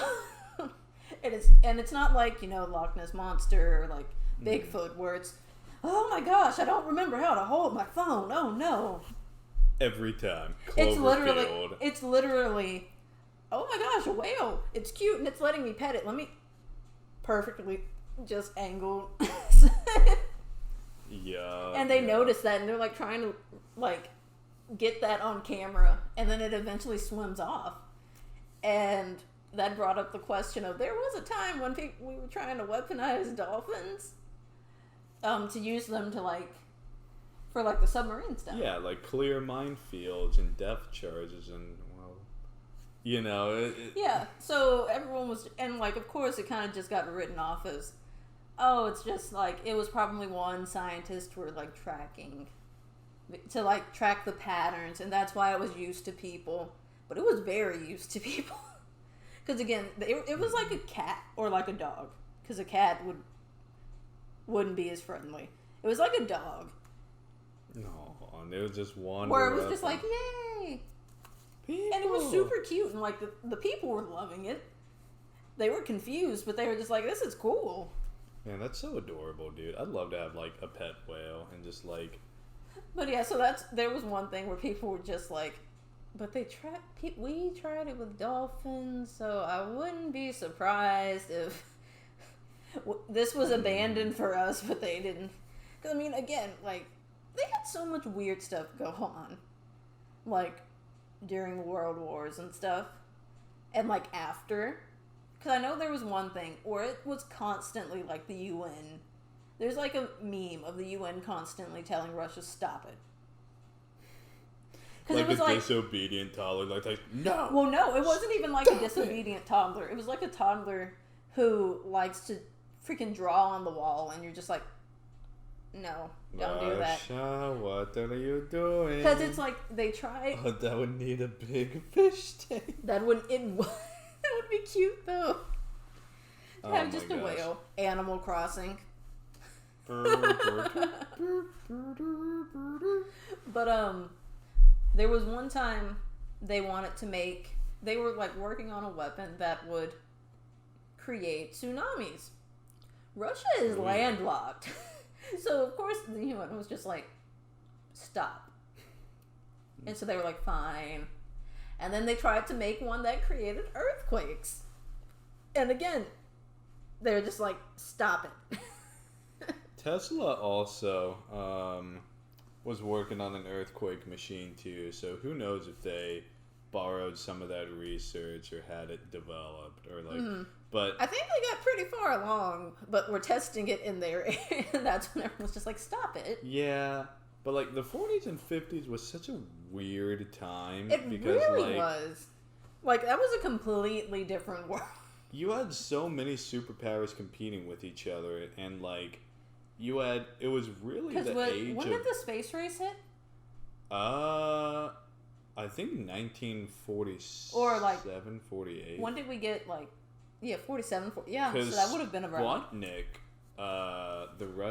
the official start of the space race was like Sputnik. I think 50, 51. But there was a thing that I think was before that happened, and this is another one of those weird conspiracy theory things where there was this, and this is another reason why I say like radios are like weird, because they can pick up a lot of things accidentally. Oh, yeah, and there was like radios will pick up for thousands of miles. Yeah, and like especially like the ham radios, those are like, of what we can get as like a consumer, probably like the strongest ones. But it was like a guy. Basically, he had that. He was kind of like a hermitish kind of guy. Lived up in the mountains alone. And he had this radio, and I think he just really enjoyed like the radio, like messing with it and like working on it. Like, toying. AV club type Basically, stuff. it was like an AV guy who just wanted to live alone. So he was messing with it, and he picked up like audio, and it was a woman's voice, very clearly. He said, well, I'm sure this is like after he was just like about to die, and he was just like, I guess I can tell what happened because they can't get to me now. But it was a woman's voice, and it was a distress call, and she was just like calling for help, and then it's just like, shoot, I think it was like, my God, they're gonna leave us here. Yeah, they're gonna forget about us. It's like we've never existed. Yeah, it's like we've never existed. And yeah, it was and like then a mayday, like, because it was a mayday call, and like he couldn't talk back because it was only an incoming transmission. Well, like the very next day, KGB is at his door and just confiscates the radio. The whole radio. Well, because he had more. I think it really was kind of like an AV guy, because he had like a decently sized setup in his place because he lived alone. They took it all and just left. And I think they were basically like, we were never here. Yep. Men in Black time. Just. And of course, if that happens to you, you're just going to be like, I'm not saying anything. I didn't hear anything. I'm just going to go to sleep. Nope. Yep. I don't want to get shot. It's like they obviously found me. But it raises questions, too, to where, like, the Soviets launched the first dog into space successfully. Buzz Aldrin, I think, was the first man in space. I believe so. But that's just the first successful. Yeah, because it's possible. person in space. It's you like, never hear about the unsuccessful yeah, ones. because the main thing was they got the satellite. That was, Sputnik. That was the satellite, and that was everyone. Okay, well, we got to do one better. Because a satellite is a very dangerous thing. Because you can basically be anywhere in the world. So that's when and U.S. for was like, espionage as well. yeah, because when they changed the whole because game. they kind of launched it and then announced and then just were like, yay, we successfully did this, and everyone was just like, when were you working on that? Why were you working on that? We got to get up there. And that's why there was like such a race to get up there after that. But then you have that one distress signal, and it's super weird because that was before that. So it's like, did they try to put people up, or did they put people up there? And then something go wrong, and they're just like, I mean, who's gonna know? I mean, who knows, dude? There might be like a Chinese, USSR, like Soviet base on the dark side of the moon, even. Like, Well, you want to know what's on the dark side of the moon? aliens. The Decepticons. Did the USA land on the moon or not? Throws grenade in and run away. So, I think we did. I'm pretty sure they did. Reason for that being is, as I said before on the conversation, like, the amount of people that are involved in that, to keep the conspiracy up that we never landed on the moon with zero evidence And of then that there's leaking also the out. thing that there are so many flags up there now. And yeah, there's also so many photos of, like, the Earth, its curvature, aperture, all of that. Like, it is... I am entirely convinced we landed on the moon. Yeah. Because the moon, for one thing, is not too far. Especially considering we have Curiosity, like... On Mars. Well... Rip Curiosity. We're gonna come get our little buddy one day. But, Everyone was really hurt when that... we still do have, they're just no longer active. Rovers on Mars doing the thing. Like, that's a significant hop and a skip further away than the moon. And, like, Yeah. 1963, I think, was when we landed on the moon. Like, we would have had the technology, you know. We had cruise missiles, we had, like, nuclear intercontinental ICBMs, we had, like... You know, it's... I'm sure we did land on the moon. Yeah, That's I'm certain. Because there's just so much, like, background work that went into that. And, like, math that went into that. Oh my god, yeah, like...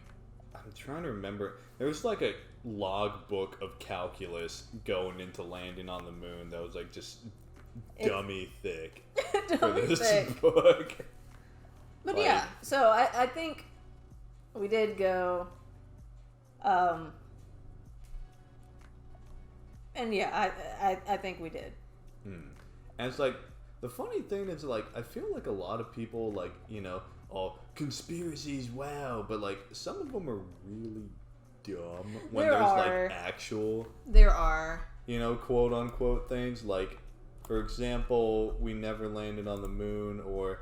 Oh my god, y'all remember when people were talking about Pizzagate as one of them, and it was just like... We're not getting into that one. Yeah, let's actually... This is extraterrestrial conspiracy theories. Let's not get into that, but, anyways, yeah, dude, I do think that there might be something weird on the dark side of the moon. I'm telling you, the Decepticons are over there. Because Europa case, it has liquid water underneath the surface, right? And, like, the most basic life forms, bacteria, archaeobacteria, like... require water. Yeah, you know, the whole primordial soup, I think they call it. Like, yeah! That'd be really cool. It sounds gross, but it's... Yeah, that's it. Yeah. But yeah, because I know it was constantly back and forth. Is there water on Mars? There is. Yes. They have confirmed it. Ice waters also existed. It's just like, in ice form under all of that. It's like, is there life on Mars currently? Most likely not. But Unless it just wants to ignore us. Was there ever life on Mars? Probably. That becomes a more juicy and interesting I mean, if there was question. water, there would have been some form of bacteria, and there's at least somewhat of an atmosphere and it's close enough to the sun, yet far away enough to where it, at a time, could have been very similar to Earth. Right, and like part of its atmosphere is withered away. Mm-hmm. And that's why it's magnetosphere just sand. Or whatever. Sand. But yeah. Because I mean, if you look at other exploration in space, they've found plenty of super Earths and other Earth planets, and they'll just be like Earth 2, 3, whatever. And they found so many, and it's like, obviously, this is not the only planet that could have had some form of life. Yeah. Because everything we know on our planet is a carbon-based life form, you know, breathes oxygen, requires water, but Definitely Megatron biding his time on the dark side. I'm telling you. Pink Floyd tried to warn us, man. That's why they declassified these UFOs. These UFOs are Before getting people May. ready. Gonna have freaking Transformers. PlayStation's gonna just... Robots in disguise. I remember the Transformer movie. My car is a Transformer. I remember the first movie. Oh god. Where they were running through the town and they had the cube, the Allspark, and they bumped into someone who was blatantly carrying an Xbox. It was in a package, and then you hear the Xbox turn, the sound it makes when it comes on when it transformed, and it was just That's Microsoft so really. Come on now. My PlayStation would never betray me. PlayStation, I will protect you guys. Xbox. It's an Autobot. I mean, you have the red ring of death on the Xbox. Oh my freaking god. Let me just take a quick 2 minutes. I think we had to go through, me, my dad, and my brother, we had to go through, 4, 5 Xbox 360s? Because they just kept dying with it. And the thing that would piss me off is it would be the literal freaking day or 2 days after the warranty expired from when you got them. You get the red ring of death, and there's nothing you can do. Yep. You bring it into the shop, and they're like, "Oh yeah, your shit's screwed, dude. Ain't nothing you can do." Exactly. Because the soldering and circuitry would be fried, run through, melted apart, and it's just what the hell happened to this thing? I remember that because I had one. It died once, and that was it. We switched to PlayStation. Y'all were the Xbox, we didn't try. We didn't Xbox even try. 360, man, it had some bangers, dude. Gears of War. I mean, I didn't play Halo that stuff. 3. Oh man, Xbox Defo Decepticon. Evil Bastard. I mean, these days, PS4 is just so much better than Xbox. I'm just gonna go on. At their current states, yes. Yes. But 360 compared to, Xbox One. I don't even remember the Xbox generations. It was is it Thundering? I don't know. Because that's the second one I've heard. We're upsetting the Decepticons talking about the Xbox. Oh no, we are. That's the third Thunder. Or the aliens are just lightning bolt. Lightning bolt. And back to the alien. It's raining. Oh no, that's the wind. Because we're in the hall kind of thing. It funnels. And it's louder because of the chimney. Damn, that's some strong wind. I'm used to it. This has happened to me many times during a stream where it'll just be Okay. Oh my god, when we got like the borderline tornado at the airport, and I remember I was streaming. I was just like, I'm just gonna keep streaming at I this nearly point. freaking died, man. I remember like I was driving behind a bus, right, and like this metal grating panel came off and like nearly sheared off my like driver's side mirror and like just missed my windshield, and I was just kind of like, well. And that was a moment I'm like, I'm not ready to die, like. But anyway, yeah. But yeah, just stuff on the moon, life, because I think they've been very close to like finding like at least bacteria and stuff. Mm-hmm. And again, there are all these other planets that are basically Earth that they can see with like telescopes and stuff, and I think they've sent like stuff to like check it out, but they haven't actually gone. Because most of them are so far away that you can't. Mm-hmm. It'll take, in the time it takes, you have to have like some serious stuff with like and yeah, aging and stuff. So we're gonna have to advance a little bit more before we can even figure it out. Like with our current propulsion systems, like we have absolutely nothing. Mm-hmm. Like our fastest rockets are like, yeah, and that's why it's like everyone. I mean, if they're aliens, why haven't they talked to us? I mean, would you want to talk to us if you've just? I remember I saw like a meme, and it was just like, Earth is the planet aliens lock their doors when they drive past in the spaceships. It really is.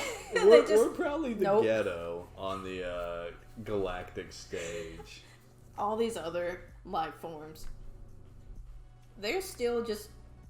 Are we really gonna just let them figure it out? Do you want to deal with that? You know what? No. They nuke their own people. Yeah, I mean, I never do. We don't go over there. Is anyone gonna go tell them that, you know, if you do this, then all these issues y'all have are. Let them. They have to learn on their own. I mean, if there were aliens, dude, they'd probably all like practice space communism and like live in harmony, like.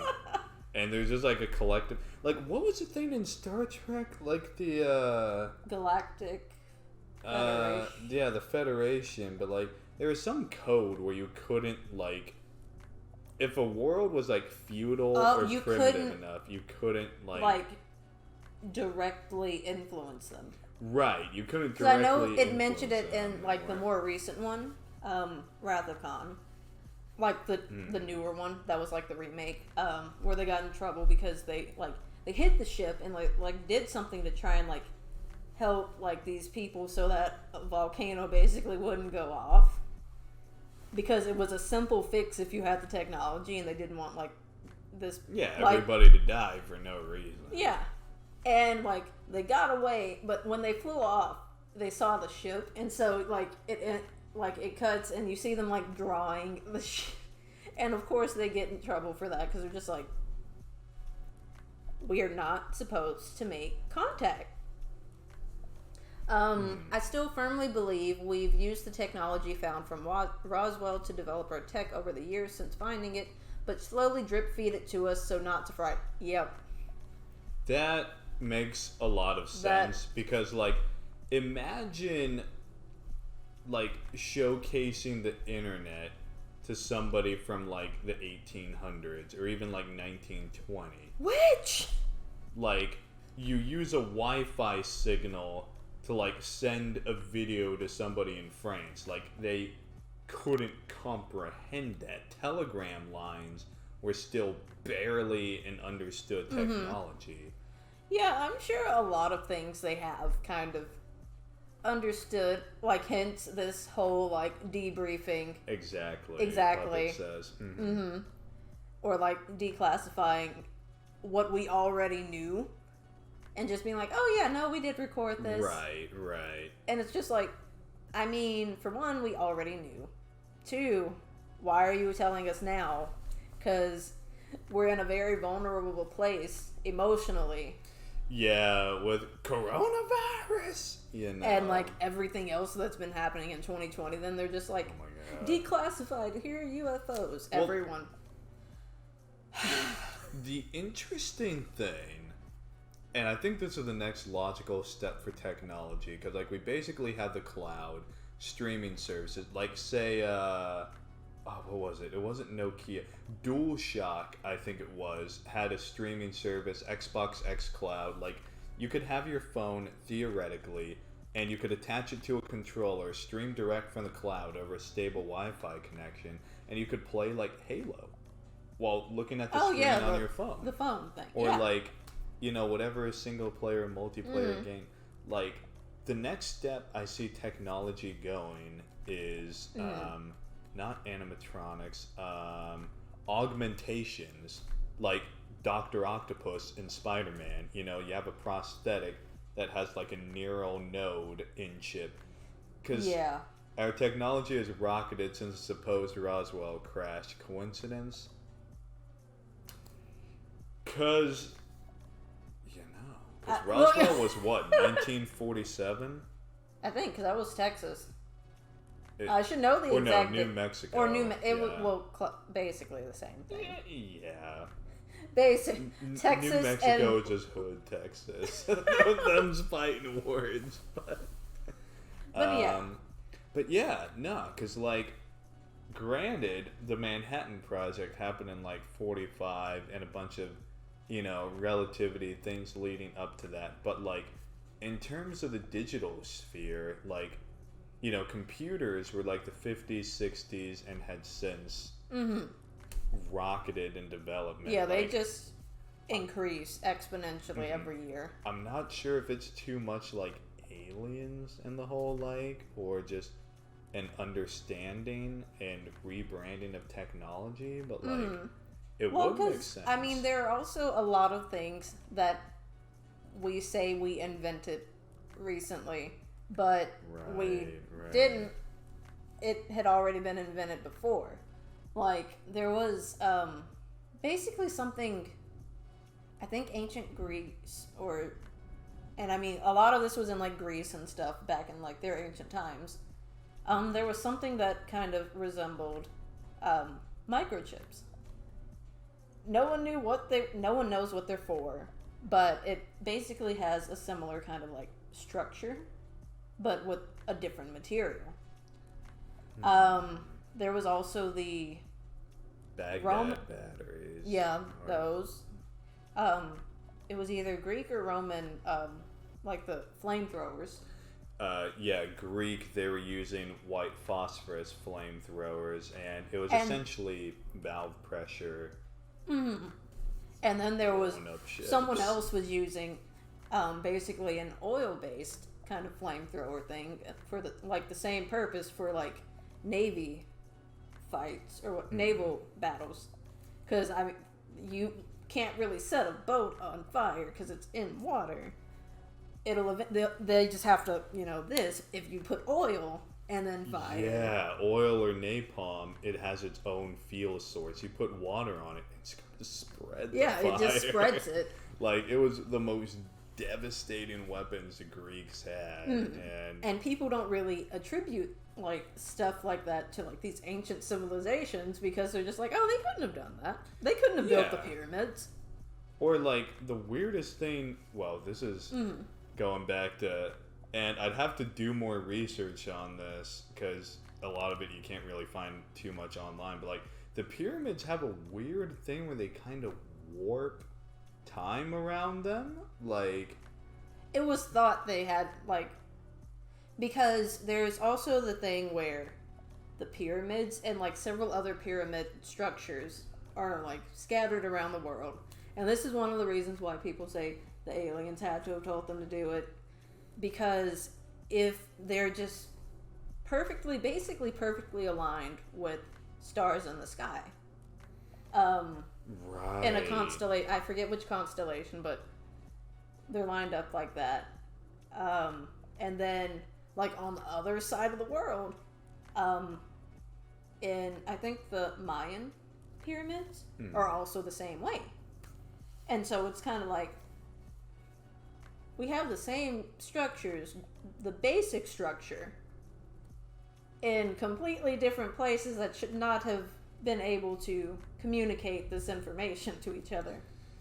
There's a lot of that, especially in terms of iconography. Like, dragons is the example I always go to. Like, yeah.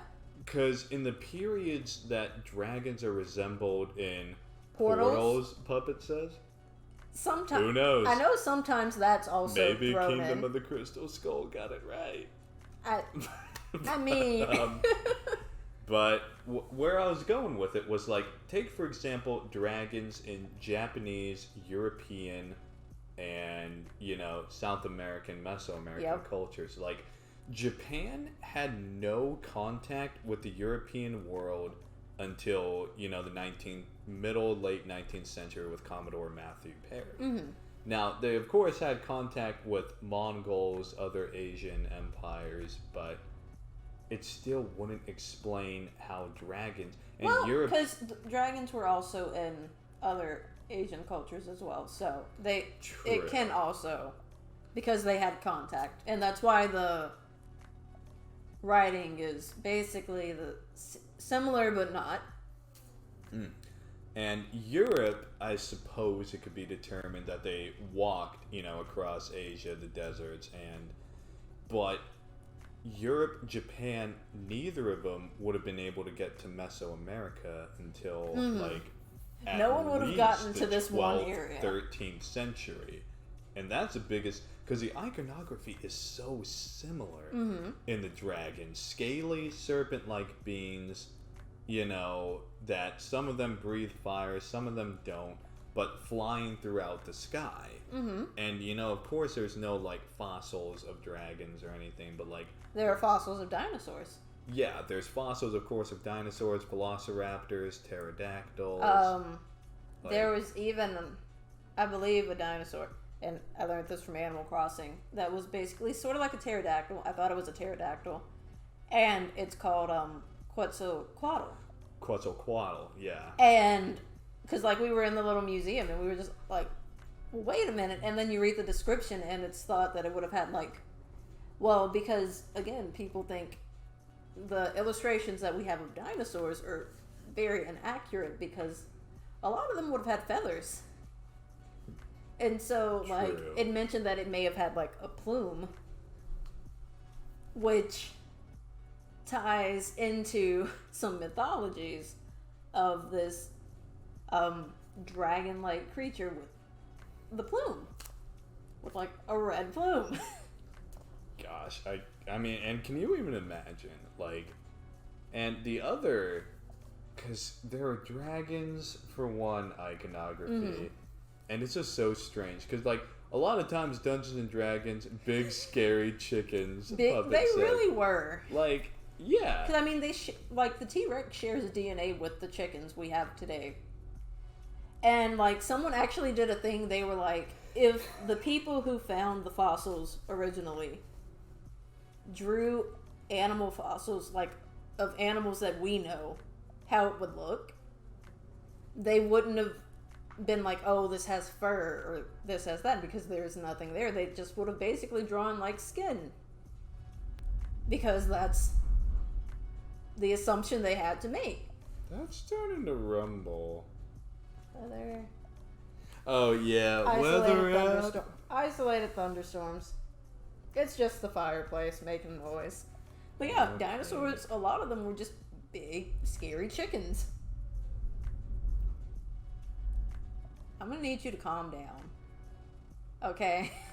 Nature. I was we not finna play these games. We're just revealing too much. It's just I'm gonna need you to stop. Decepticons.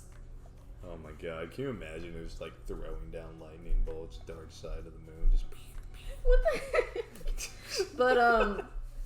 But yeah, there's a lot of interconnected. I heard that wind. Oh gosh, you heard that? Okay, now I'm legit sketched out. If y'all can hear that through the microphone in the house. And we have a little blue snowball. It gets the job done, but it's not that. It tries its best. He works. It does its best. We appreciate it.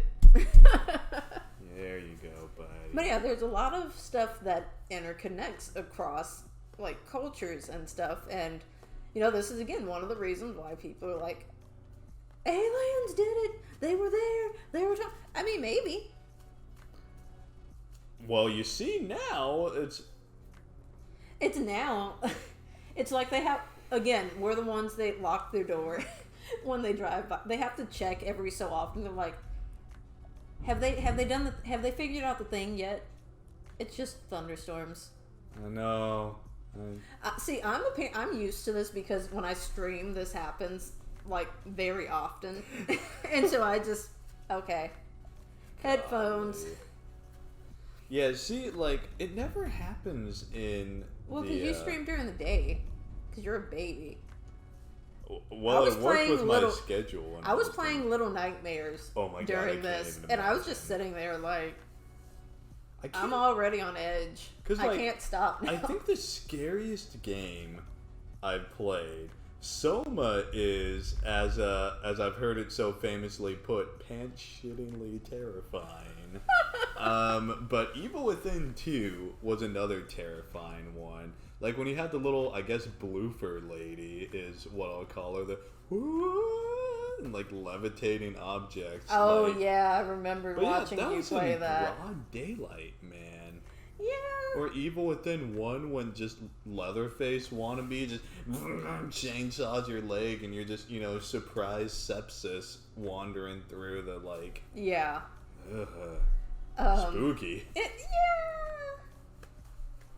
Of course, we're doing a spooky stream, and I mean, it's production value, so the Earth is just like. Thank you. Let me help with this production value. Oh, gosh. Freaking! I've got H.P. Lovecraft books over there. Just read H.P. Lovecraft books. I've got spooky, scary stories. And even then, you have like literature where a lot of it's fantasy, nonfiction or fiction, and so. It gets discredited, but then sometimes it's like, well, wait, but I'm reading this, and they also took information from actual things. Some was shittingly terrifying. It was. You ended up beating that, right, Puppet? Oh gosh. Soma getting the whole happy ending after the credits and the. Because now I'm curious. How did that go? How did the end of that go? Because I know we had some interesting moments with deep sea spiders. Deep sea spiders. And that's another thing. We still don't... And another thing. We have barely explored our own ocean. Because we can't get to the lowest points. It is impossible for us right now. Only like 3 dudes have been to the bottom of the Marianas Trench. James Cameron being one of them. And he just wanted to. And frankly, I forget the other 2. Mm-hmm. But yeah, and it's just like really weird. Because like, again, they're like random things that wash up every day. And you're just like, what is this? Giant squid. I finished it and was very disappointed with the ending. Wait a minute, did you get the ending after the credits where they're actually like on the ark? Or because I know one ending was very depressing and disappointing, but like then there was another ending having skipped the credits where it's like, yay, this is happy. Watching you play it, I thought the whole thing was depressing.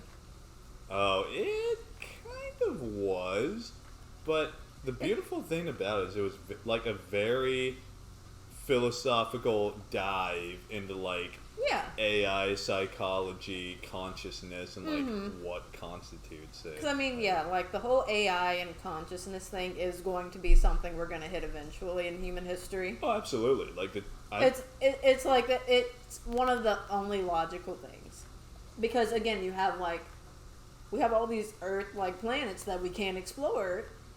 What if you do something like that where you're just like, oh, let's just download a person onto a floppy disk? Well, and throw it into space. there's several different ways, and I was gonna get to this earlier with like augmentations, like because obviously humanity, animals, any type of living organism, as the cells reproduce, they age.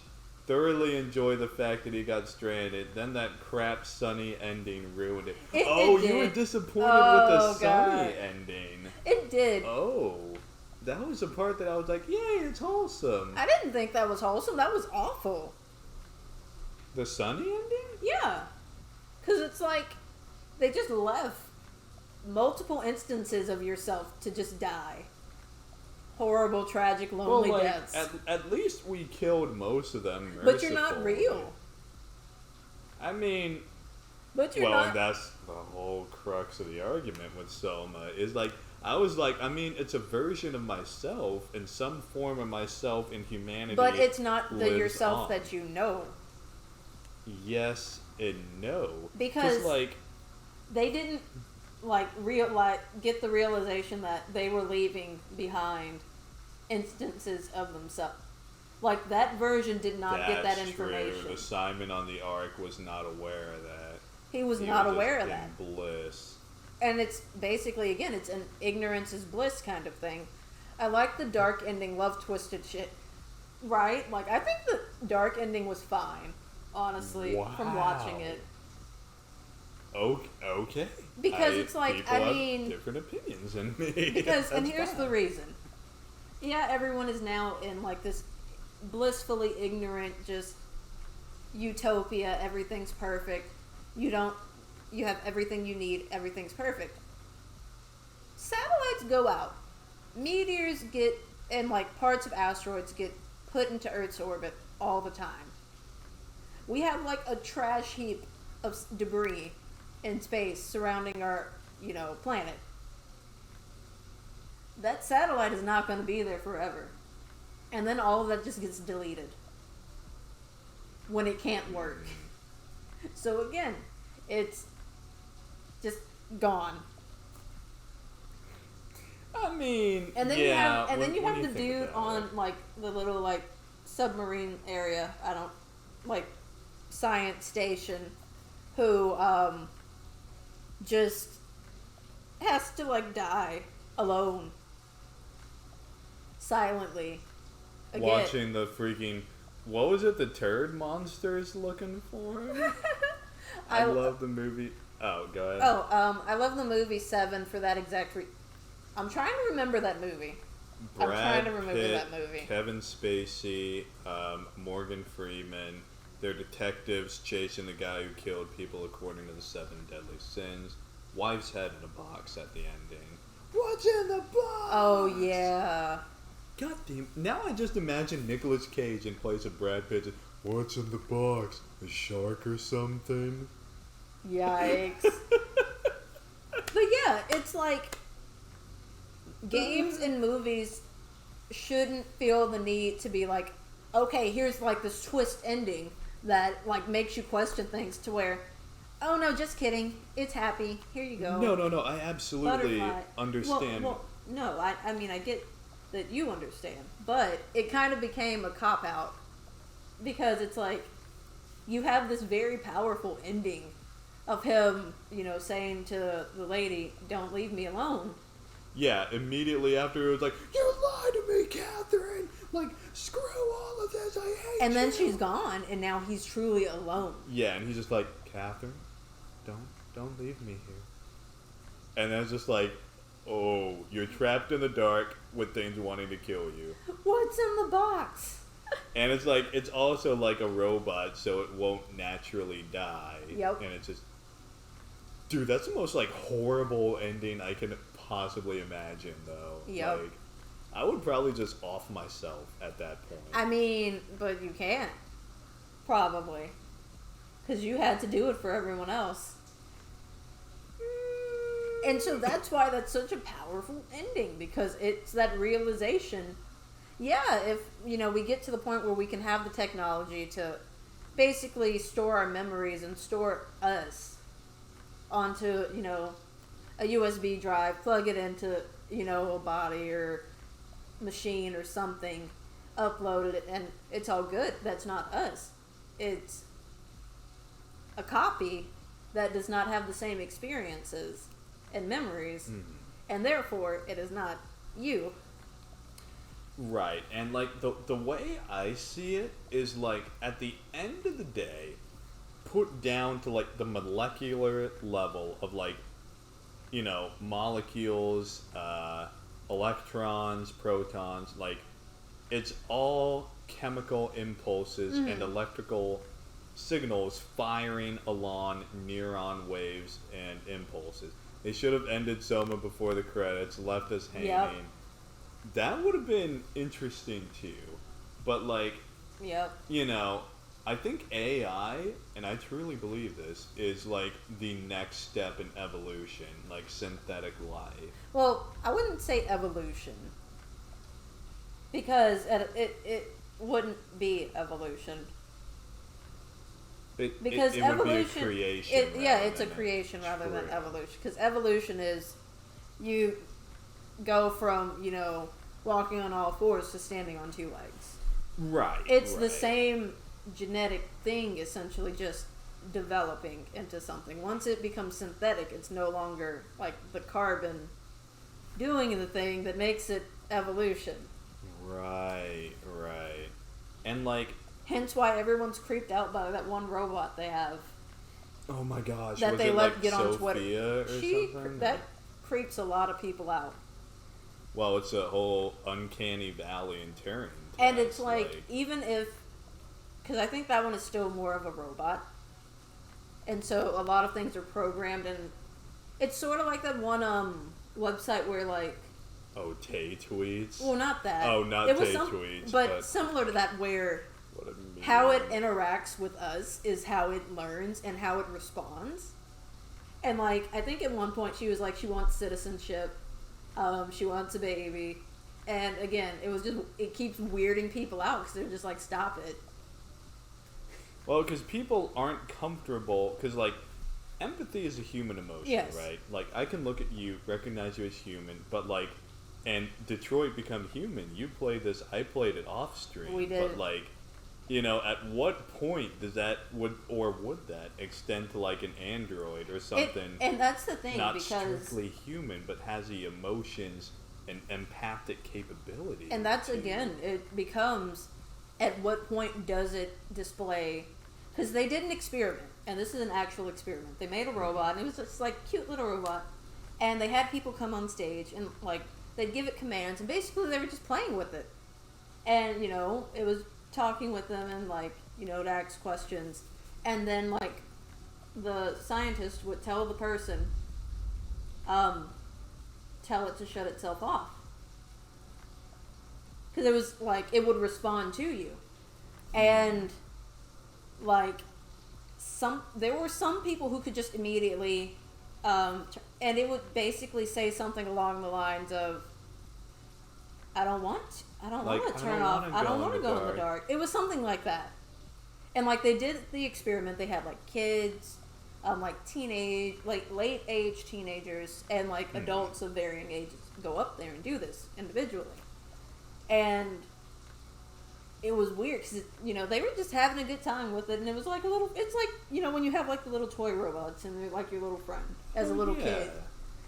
And then it says that, and then it's like, because you say it the first time, and then it says that response. They programmed it to say that response.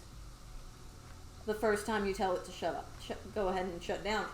It's go ahead and shut down now. That was what they had to say. And then it was, can you say it again? If it says this, it has a true concern about not wanting to, like, be turned off. Can you, a human, force this thing that you've kind of, like, empathized with a little? Bonded with. Yeah, that you've bonded with, to basically shut itself off. I wouldn't be able to do it, man. There were quite a few people who couldn't do it. Like, because they were just like, I don't want to do it. I'd just be like, this little dude was playing. Like, I can't shut it off. And that's the thing where, again, it comes back to Detroit Become Human. Some people could not do it. A good majority. But there were some who were just, go ahead and shut down now. Like there was still the disconnect that this is a machine. Mm-hmm. It is not human, so I cannot relate to it.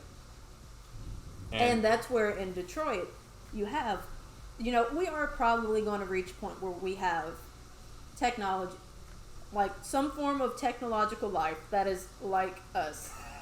Pass me the baseball bat, I'll shut it. Puppet, no!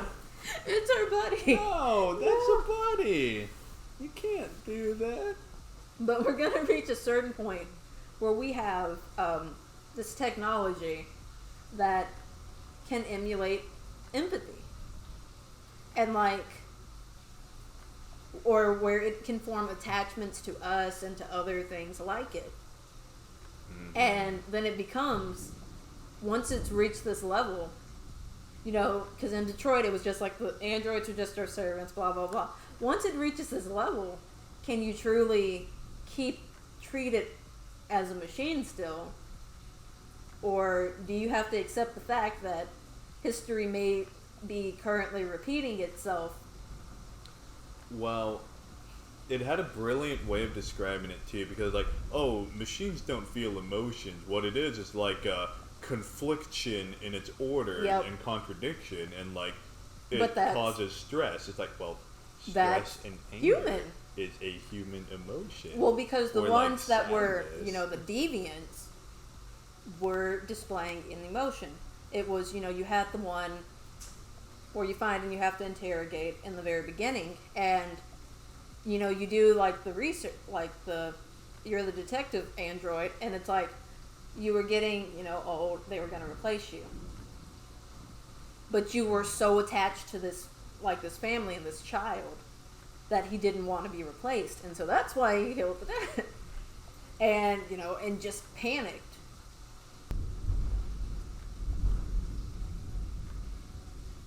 Well, I believe Mother Nature is saying it's time for bed. Launch a raid?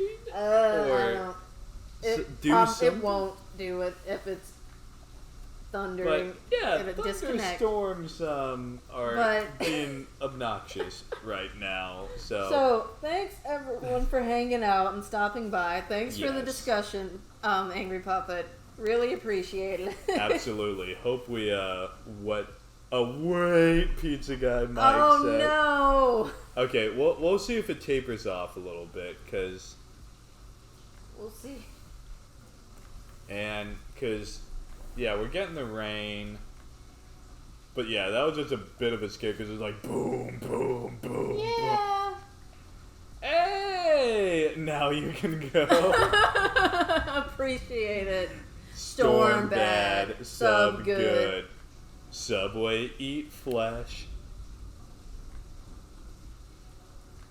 What the heck? It's classic weird, man. meme. I don't know. Classic meme. Or Gosh. eat freef is the other one. Oh my god. Old 2000s. Dude, that was the best time to be alive in meme. It was so good. And I think it is tapering off. Well, it's not. I'm looking at the weather. And it's going to be like this until 1 a.m. Yeah, dude. 2020 has been some trash. Year as a whole. I think everybody can collectively say that 2020 is ass. 72. I just want to rage at y'all's wedding. I mean, us too, my man. Us too. We all do. We do.